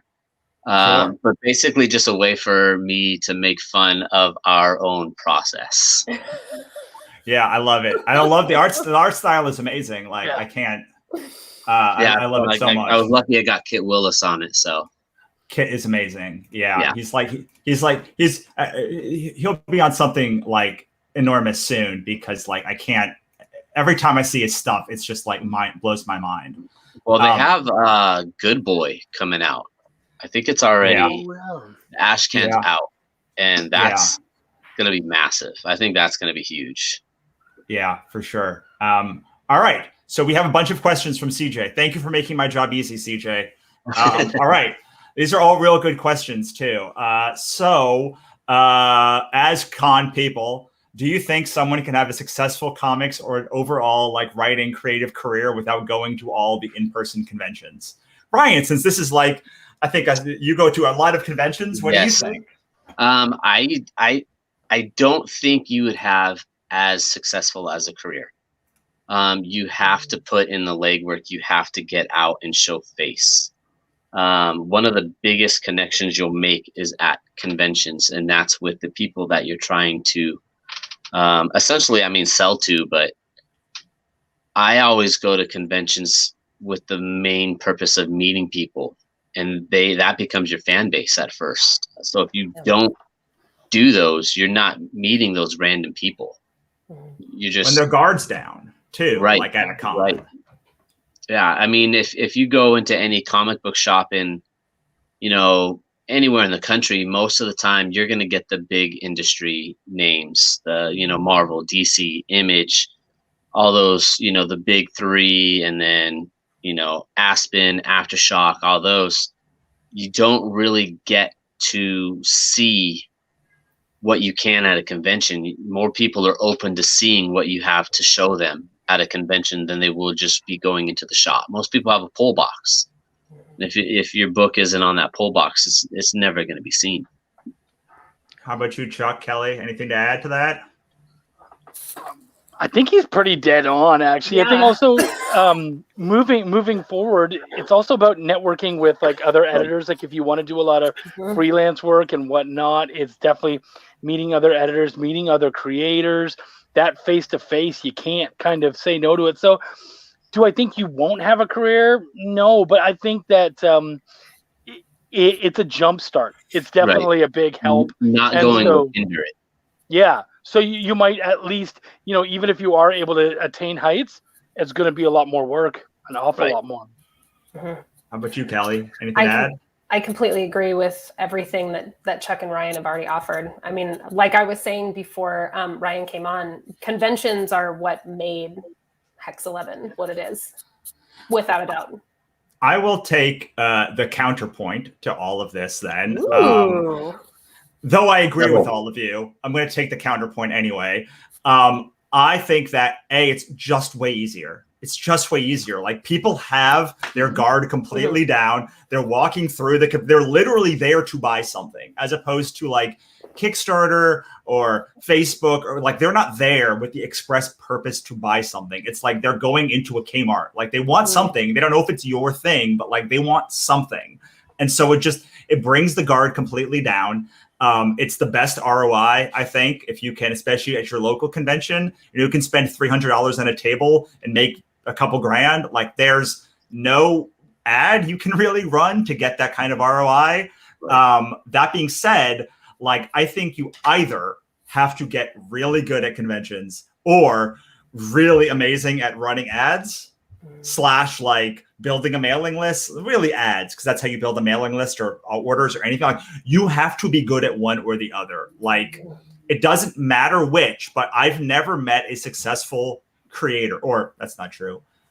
I've rarely met a successful creator that is not at like Marvel, DC, Simon Schuster, Random House, any of those places that like didn't have one of those two skills. That wasn't either like amazing at conventions or incredible at advertising. I think it is at this point too. It's definitely easier with the tools at hand, like Comixology Submit. You're able to reach readers all over the world. Obviously we can't leave out Kickstarter. That's becoming a huge place for creators to go in with the loss of in-person conventions. But like you're saying, Russell, you have to get good at these tools. They're not like, the best part about conventions is that you just show up. For the You most don't even have to part. be For the most part. You don't even really have to be that good at conventions. Like if you are affable and present and you have a good book. No, that's not true though. You've got to be at least be able to be a people person. That's so well, that's what I'm saying. Yeah. Con artist is the word itself. Con artist. Are you a con artist or are you a convention artist? Right. Because how many shows do we do where we see artists, writers, vendors, all these guys that they can talk you into buying something.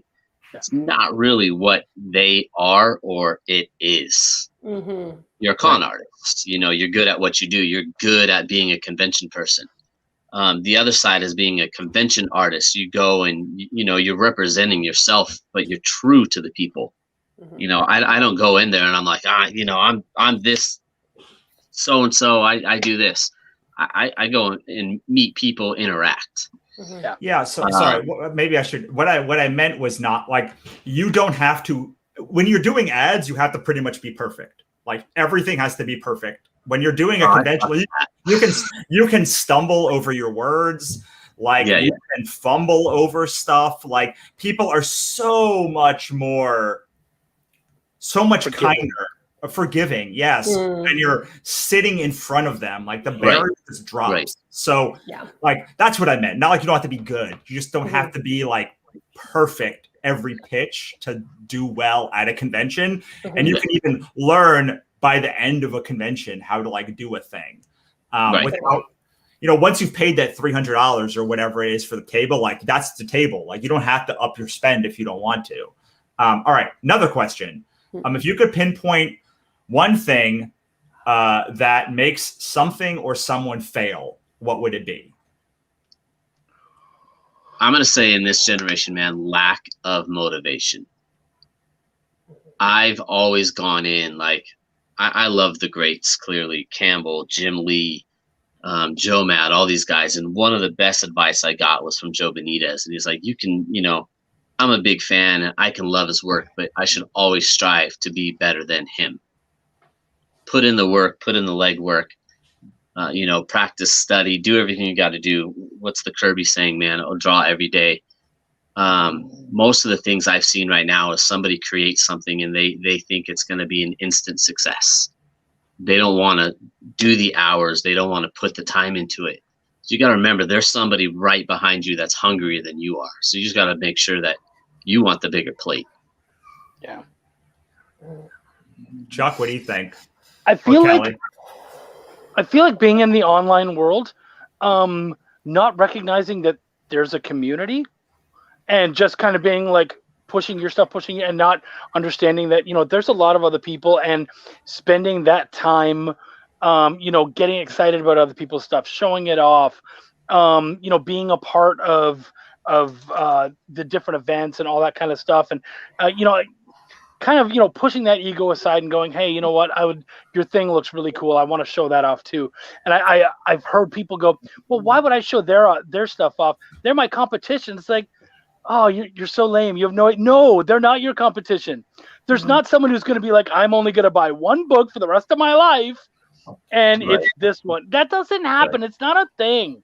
So you don't have to worry about that. And I feel like not worrying about it and showing that you're someone, by showing off certain things, you're also showing off parts of your personality because you connect with that stuff. There's a good chance that they'll also connect with yours.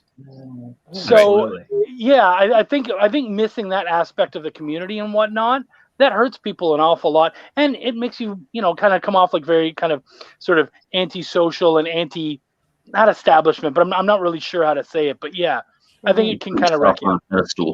Yeah. How about you, Kelly? What do you think? Building upon what Ryan and Chuck have said, I think that, we as a team, we mentor students at Otis College of Art and Design, specifically in the focus of comics. And one of the things that I see that is a surefire way to fail is having a lack of flexibility. which is really, you know, it's so much falls under that umbrella, whether it's, you know, being resistant to feedback, not wanting to integrate feedback, taking everything really personally, being precious about your work, you know, all pretty normal human things. But if you get stuck there, I don't know what to tell you. Yeah. You know what I mean? That kind of is the nail. I've seen it be the nail in the coffin for so many artists and writers who have incredible potential. And then, you know, there are these other kids who come in who maybe aren't, you know, the shiniest at first, but they take the feedback and they integrate it over and over every single time, and they grow and they get better. And then, you know, you see them 3 years later and you're like, that's it, you know? So I think that's what I would say. Yeah, I will say, God, I was gonna say being a dick, but like, there's too many dicks that like have gotten. That's a really good one. Don't be a dick. Yeah, I think so. I will say there are plenty of dicks that I personally know and who I have heard about that have careers. Yeah. However, generally, like, they are people from another generation when like you could hide behind your art. And like, I just don't think we are in a place in 2021 where you can completely hide behind your art. I think you can like be selective. Yeah, you can be selective of what you show.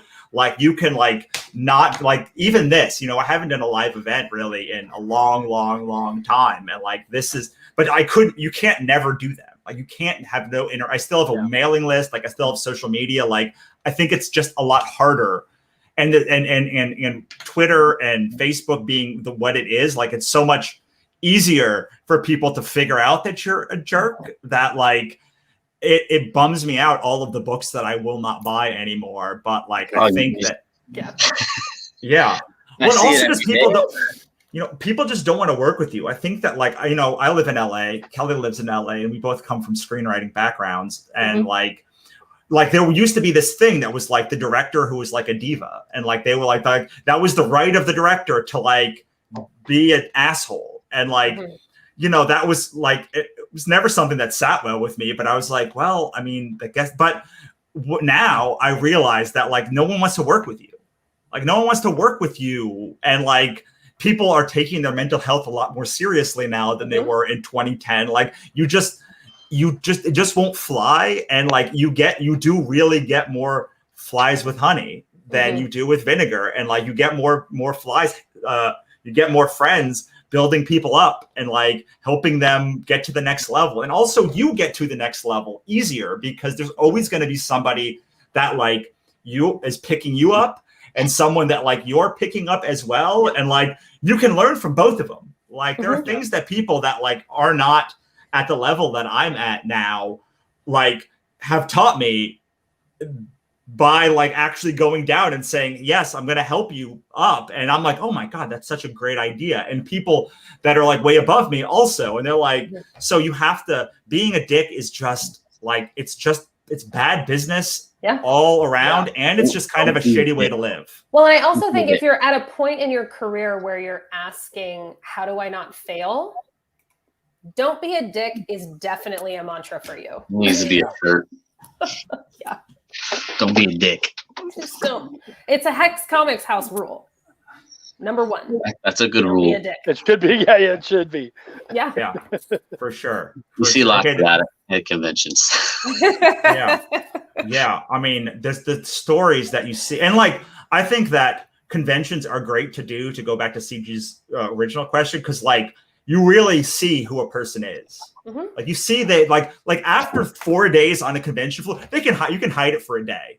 Like, but like, not every convention you're going to be doing well. Like, some conventions that will just suck the life out of you, and all conventions will suck the life out of you by like Sunday afternoon. Like, you're just drained. And like, there are very few people who can hide their dickishness for an entire convention, especially when things are like compounding against them.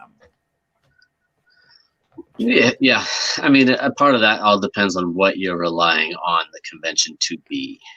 And I think in 2021, if you have not gone back to the original ways of making a fan-based show, then you're kind of screwed. And that will put a damper on your mood, which again, turns you back into the don't be a dick. Yeah, absolutely. All right, so CJ has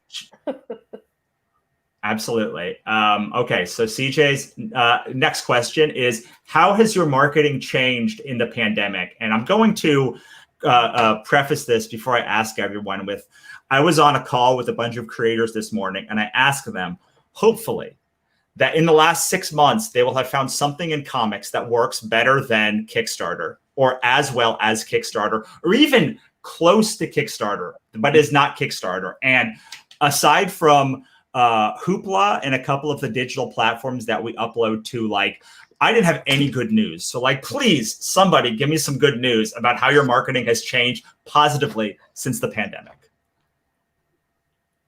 Nobody? I've got one, but I'll let them go first. No, if you've got one, Ryan, go for it. Yeah, So, please, Ryan. Just like conventions, you got to kind of look at how things work. How does everybody else use it, and how can you change that? Kickstarter, everyone, jumps on Kickstarter, which I'm on Kickstarter. It's a great advertisement tool. I don't really watch the numbers once it's funded. It doesn't even really matter to me if it gets funded or not, because everything's paid for. It's advertisement. It's literally free advertisement, and it gets out into people's hands. Kickstarter, I will say one thing, is it has a community of its own that people only buy through Kickstarter.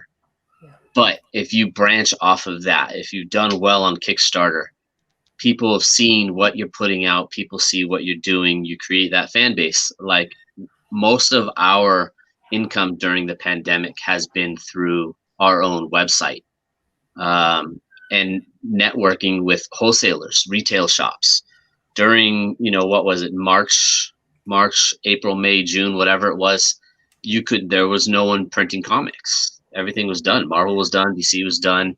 Diamond wasn't distributing anything. So we reached out to guys that sold on Facebook, guys that sold on Instagram, eBay sellers, local shops that I've met through conventions, and was like, look, I have books that I can create. I still have a printer. I'll do everything, at wholesale. So for those few months, and it's continued until today, we sell through 30, I think it's now 35 different wholesalers, whether it be Facebook or their own local shops, whatever it is. Anytime we put out a Persuasion cover, or the new con artists, I already have retailers that are doing their own covers. So I started with Kickstarter as, how can I get the name out, and built off of that.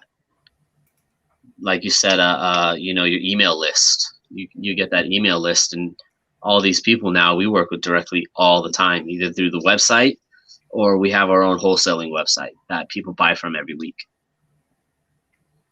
Awesome. How about you, Chuck or Kelly? We have a Patreon community, which is where we sort of funneled all of our folks once we knew that conventions weren't going to be happening. Like, this is the easiest. Yeah, exactly. And Lisa's able to go there and do, like time-lapse videos of her art, which everybody loves to see. It's a small community, but it was a way that we could easily keep in touch with everybody. And they could also still support us in the way they would have had they gone to shows. And outside of that, it was really about innovating the way that we're kind of showing up and creating new ways for people to connect with us. So Lisa and I had the super rad opportunity to be on a roundtable discussion for the anniversary of Sandman through Fanbase Press. And that roundtable discussion turned into our own podcast that we ended up starting and carrying out through all of this last year. And it's been a really interesting way for us to stay kind of connected to our people and also gain new readership from the folks listening into that. So that was another way that we were kind of trying to tweak the way that we were showing up. And you have a podcast with Justin and a couple of other people too. Yeah, Justin Peniston, Philip Kelly, Clarissa Thorne, and Lisa and I. We're called Popsicle. POPSKL. It stands for Pissed Off Psychic Scary Kids of LA. It's based on a screen grab of me looking creepy, I guess. Yeah, I grew up in LA. That counts. Yeah, totally. And we just basically, we have a roundtable discussion about stuff we like. Right now we're doing an episode by episode deep dive of Hannibal. And we've done The Expanse. We're going to do an episode by episode of Why the Last Man. It's really fun. And again, it's like a cool way for us to stay connected to our people and also, you know, find and meet and connect with new readers and potentially new fans. So, absolutely. What do you think, Chuck? I was going to kind of play off of that a little bit, and that is what we're doing right here. These live shows, the live events, they're so huge. I mean, for me, when we did Belial last year, I was doing Belial, Essence House, and Cthulhu Invades Oz all at the same time. I was trying to push them. And I ended up doing like 50 live shows in a month. And that's not like that, literally like right around 50 live shows. And it was huge. And there's that thing where people are like, man, that dude's everywhere. And I'm like, yeah, you kind of have to be. The algorithms are going to choke you. So you got to find your way. And I mean, especially, I don't think that it's something you could do. I couldn't do 50 shows a month every month. Right. But when it was time to ramp up and do the job, you get dirty. And I went out there and pushed. And I honestly would say that, you know, the last campaign, it did as well as it did because that's what we did. We hit as many shows as we could, as many audiences as we could. I know a lot of people are saying like Discord, but I feel like Discord is way more work than it's worth. You know, you're building this community, but it's a constant 24-hour a day community. You're always putting stuff on there. You're always talking. And I just feel like, to me, I don't think the ROI is worth it as far as the amount of time that you're putting into it. So, yeah, I think the live shows, getting out there, the podcasts, talking to other people, the networking. Like, now I have my show, and I believe, actually, Russell, I have you on this Tuesday. We're going to... Yeah, I'm very excited. And it's called Shop Talk. And, you know, I sit down and I talk to someone, and we kind of do this where we talk shop and we have a good time. And I met so many amazing people, and I've been able to help them sell their stuff and sell my own just by getting out there and teaching people and, you know, kind of going over what we're doing. And yeah, I think that's huge. So it's interesting because y'all are talking about things you did that was like extra things. And like the thing that defined my marketing change was I do way less now. I do like nothing. Like I did like 3 live events when I first started the pandemic, and I barely do podcasts anymore. I cut my podcast off. I deleted my Instagram and my Discord and my TikTok, like all of it. Like I only have like 2 things. And I'm going to counter Chuck's point by saying when you do too much, what I found was when you do too much and you're too omnipresent, people always expect you to be around. And I decided that I didn't want people to expect me to be around. Like I wanted people to get excited when I was coming because I hadn't been around for a month. Now, granted, this is a definitely like successful creator problem where like people, because like when you're at the beginning, like no one knows who you are to like miss you. But I found that after a certain point, I got like, I was like, like everyone be like, I don't care that you're there. You're just going to be on another podcast on Tuesday. And I'm like, no, I'm not going to be, because I did like 100 podcasts last year. And I realized that like, nobody cared by the end because like I'd said the same thing 100 times. And I got some new fans, but the fans who I already had like got burnt out listening to me. So like I pulled back a ton, and the marketing that I do now is I release a ton more books. That is the difference, is like I released 11 books last year. I'm releasing somewhere around 10 to 11 this year. I have an app. I have all of this stuff to release as opposed to being everywhere. So like now I center the stuff that I do around like I'm going to launch in January, and like, okay, I'm going to be a big push in January. And then once it's over, like, I'm not doing it until March, and then till June, and then I'm, again, this is a problem of someone who like makes a lot of books, not someone who like is literally at the beginning. But I found myself that like, I am now releasing more often things and not doing social media hardly at all, or podcasts or stuff.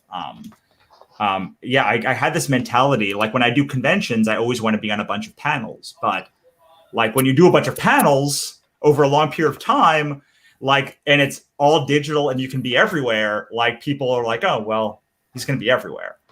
Anyway, that's how I differentiate. I started putting all of my marketing around the releases and just releasing more things more often. Speaking of releasing stuff, we are about the end of our hour, and I want to give everyone a chance to talk about their work one more time. Let's start with Ryan and Kit's project. I'm going to pull it up. Con Artists. You want to talk about it a little bit, Ryan, and also other stuff you do, because you're more than just the con artist thing. Like you do all sorts of other stuff. So I did Con Artist again. It's just a fun back of the house story. I like literally I've warned people, I've had conversations with like Greg Horn and some of these top names, Chad Harden, told them about it, and they're all excited to be, inside the book, shown drawing like a workhorse. Some of these guys are doing covers. I was like, dude, no holds bar. Like the dumb shit we do, excuse the language, after hours of conventions is gonna get in the book somewhere. Like, no one really sees the stuff that we have to deal with. When you first breaking in, trying to, share a hotel with 7 other guys because you just can't afford it. So I wrote something that was just literally going to be fun. It didn't have to always be,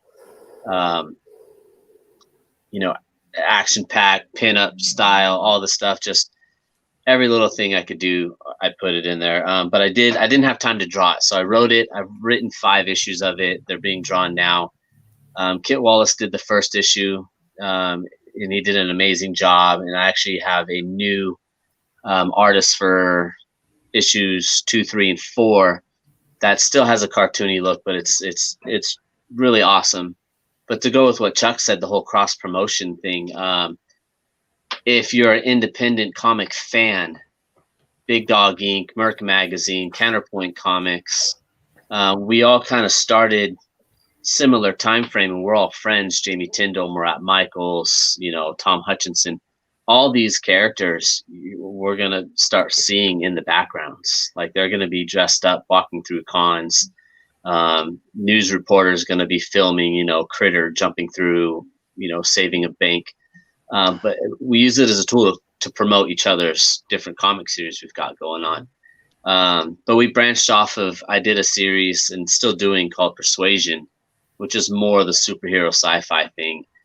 And I just wanted something else that was just a little campy and more fun. Like some of these covers, it's literally all these girls are in cosplay with their, badges from whatever convention on. Just something fun. Cool, man. Awesome. All right. So let us go to who's going to click to next. Chuck.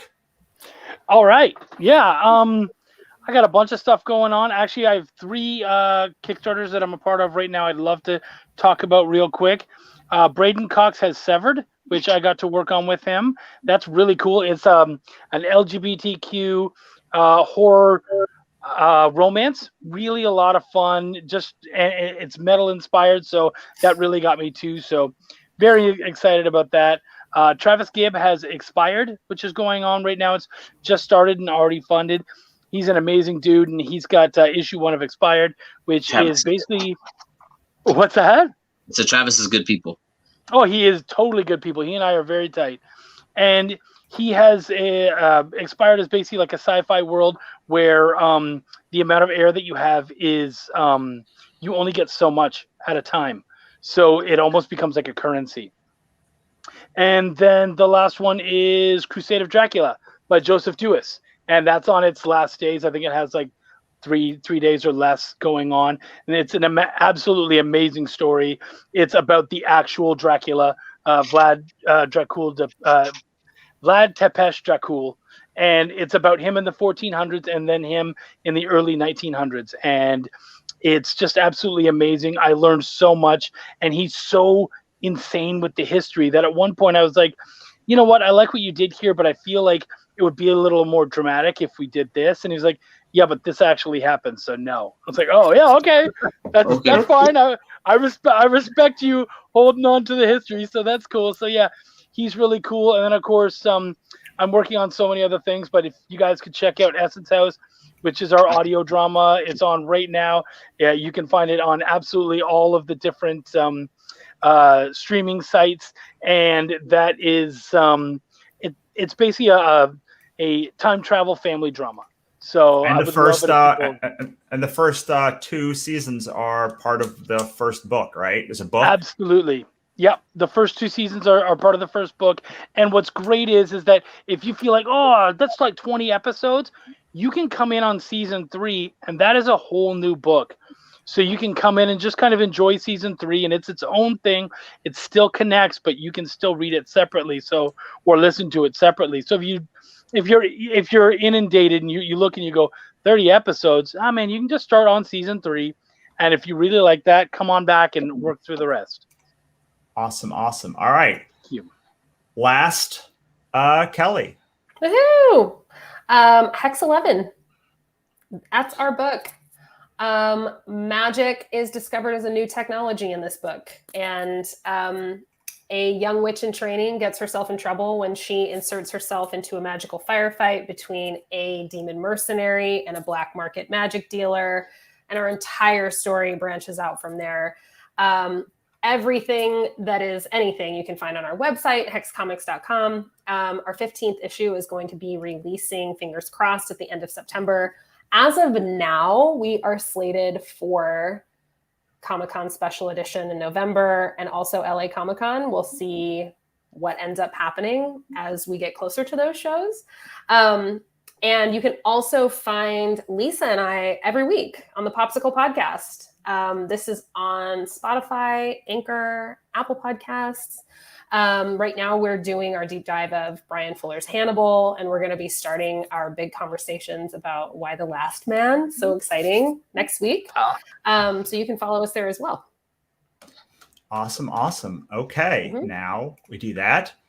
And we've done it. Like it's done. We're going to say goodbye to Ryan and Chuck and Kelly. And thank you all for coming. Thank you so much for having me. And I can't say enough good things about the 3 of them. I mean, Con Artist is an amazing. Kit Wallace is amazing. Ryan's amazing. Essence House is amazing. It was also I know the proofreader for most of our books, Katrina, I believe worked on that book. She did. All right. Chuck's saying yes in the things. Kelly, I just joined their Patreon. So like, that's how much I believe in Hex 11. So definitely go and check all of this stuff out as soon as you can. Finally, I want to say a final word about Black Market Heroin. So, Black Market Heroin is our book on Kickstarter now. We're $160 away from 10,000. 10,000 unlocks a bunch of cool stuff for physical backers and digital backers. If I can find it. So right now, everybody gets these 2 prints that backs at the physical level at $42. Once we hit 10,000, these 2 get unlocked, and all of them get unlocked for digital backers. So you get all 4 instead of 0 if you back digitally, and you'll get all 4 physically if you back at the $42 or above physical pledge levels. That have comics in them. I think there's a couple of pin levels that aren't included, but everyone else gets these. We are This was a huge labor of love for me. I've been wanting to work with Camry for many years now. Probably not many. Like, we haven't known each other that long, but basically as long as I've known her, I've wanted to work with her. And I finally got a chance to, last year. I didn't think that I would be able to get this book through production because I was kind of tapped out on funds. But like, the idea came to me, and Camry gave me a price that I couldn't say no to. And so like, I did this book, and I mean, I could not be more proud of it. I mean, I think that aesthetically, it's as close to my aesthetic of like the kinds of comics I love than anything I've ever done, with the exception of maybe Pixie Dust. I think that like, this is the kind of thing that, like, as far as comics goes, like, I would want to make for as long as I'm able to make it. So I really do hope that you that you check it out. I mean, the 2020 was 2021 has been worse, but like, has not been a great time for anyone. But like, I will always be so proud of the work that I was able to put out and the people I was able to work with over that time. And Black Market Heroine is sort of like, to me, the epitome of that. Like, it was a book made under really tough conditions. I did not think we were going to hit our deadline. I did not think it would be able to come out. But Camry pulled through, and Joel pulled through, and Katrina pulled through, and we just were able to make something that, like, I believe is really special. It's hard when you've made so many things to pick a favorite, because like, the one you pick is going to, like, other people aren't going to necessarily agree. And like, it might slight other creators who we worked with. And I truly love everything that I've worked with. And I say this every time I create something, because like, making a comic is magic. Like, every time I feel like it's a magic trick. And it always, every time we do it, it feels more and more and more like a magic trick. Like, it's a thing that shouldn't happen. You shouldn't be able to make a sequential comic sequential art that works in the way that comics do. And it's too little money. It's too much effort. It's too much heartache and heartbreak when you're in the middle of it. But like, what you get out of it is like something so incredible. It's like literally putting a piece of your soul on a page, which is the same with books. But with books, I feel like it's my soul that's on a page. But like, comics is somehow infusing all of your souls into this one piece and then binding it to a page together. I don't know if it's probably a better way to talk about it, but like, that's how I feel. To me, it's like all of these comics that we've made, the Katrinas and the Cthulhu's and the Ichabods, like these are like my babies. Like, these are my babies. These are the novels are something, but like, I understand how a novel gets made. I do. I mean, you write a book, you write a thing. It goes like, you start a scene and you end a scene, and it's all in your mind. And like, I understand that process. There is something still that I don't understand about comics. I don't understand how you can find somebody that not only sees things the way you see them, but somehow makes it better than you imagine. Because a novel is your imagination on a page, but comics is your imagination given to somebody else who has to be the steward of it. And somehow, in very little text, you have to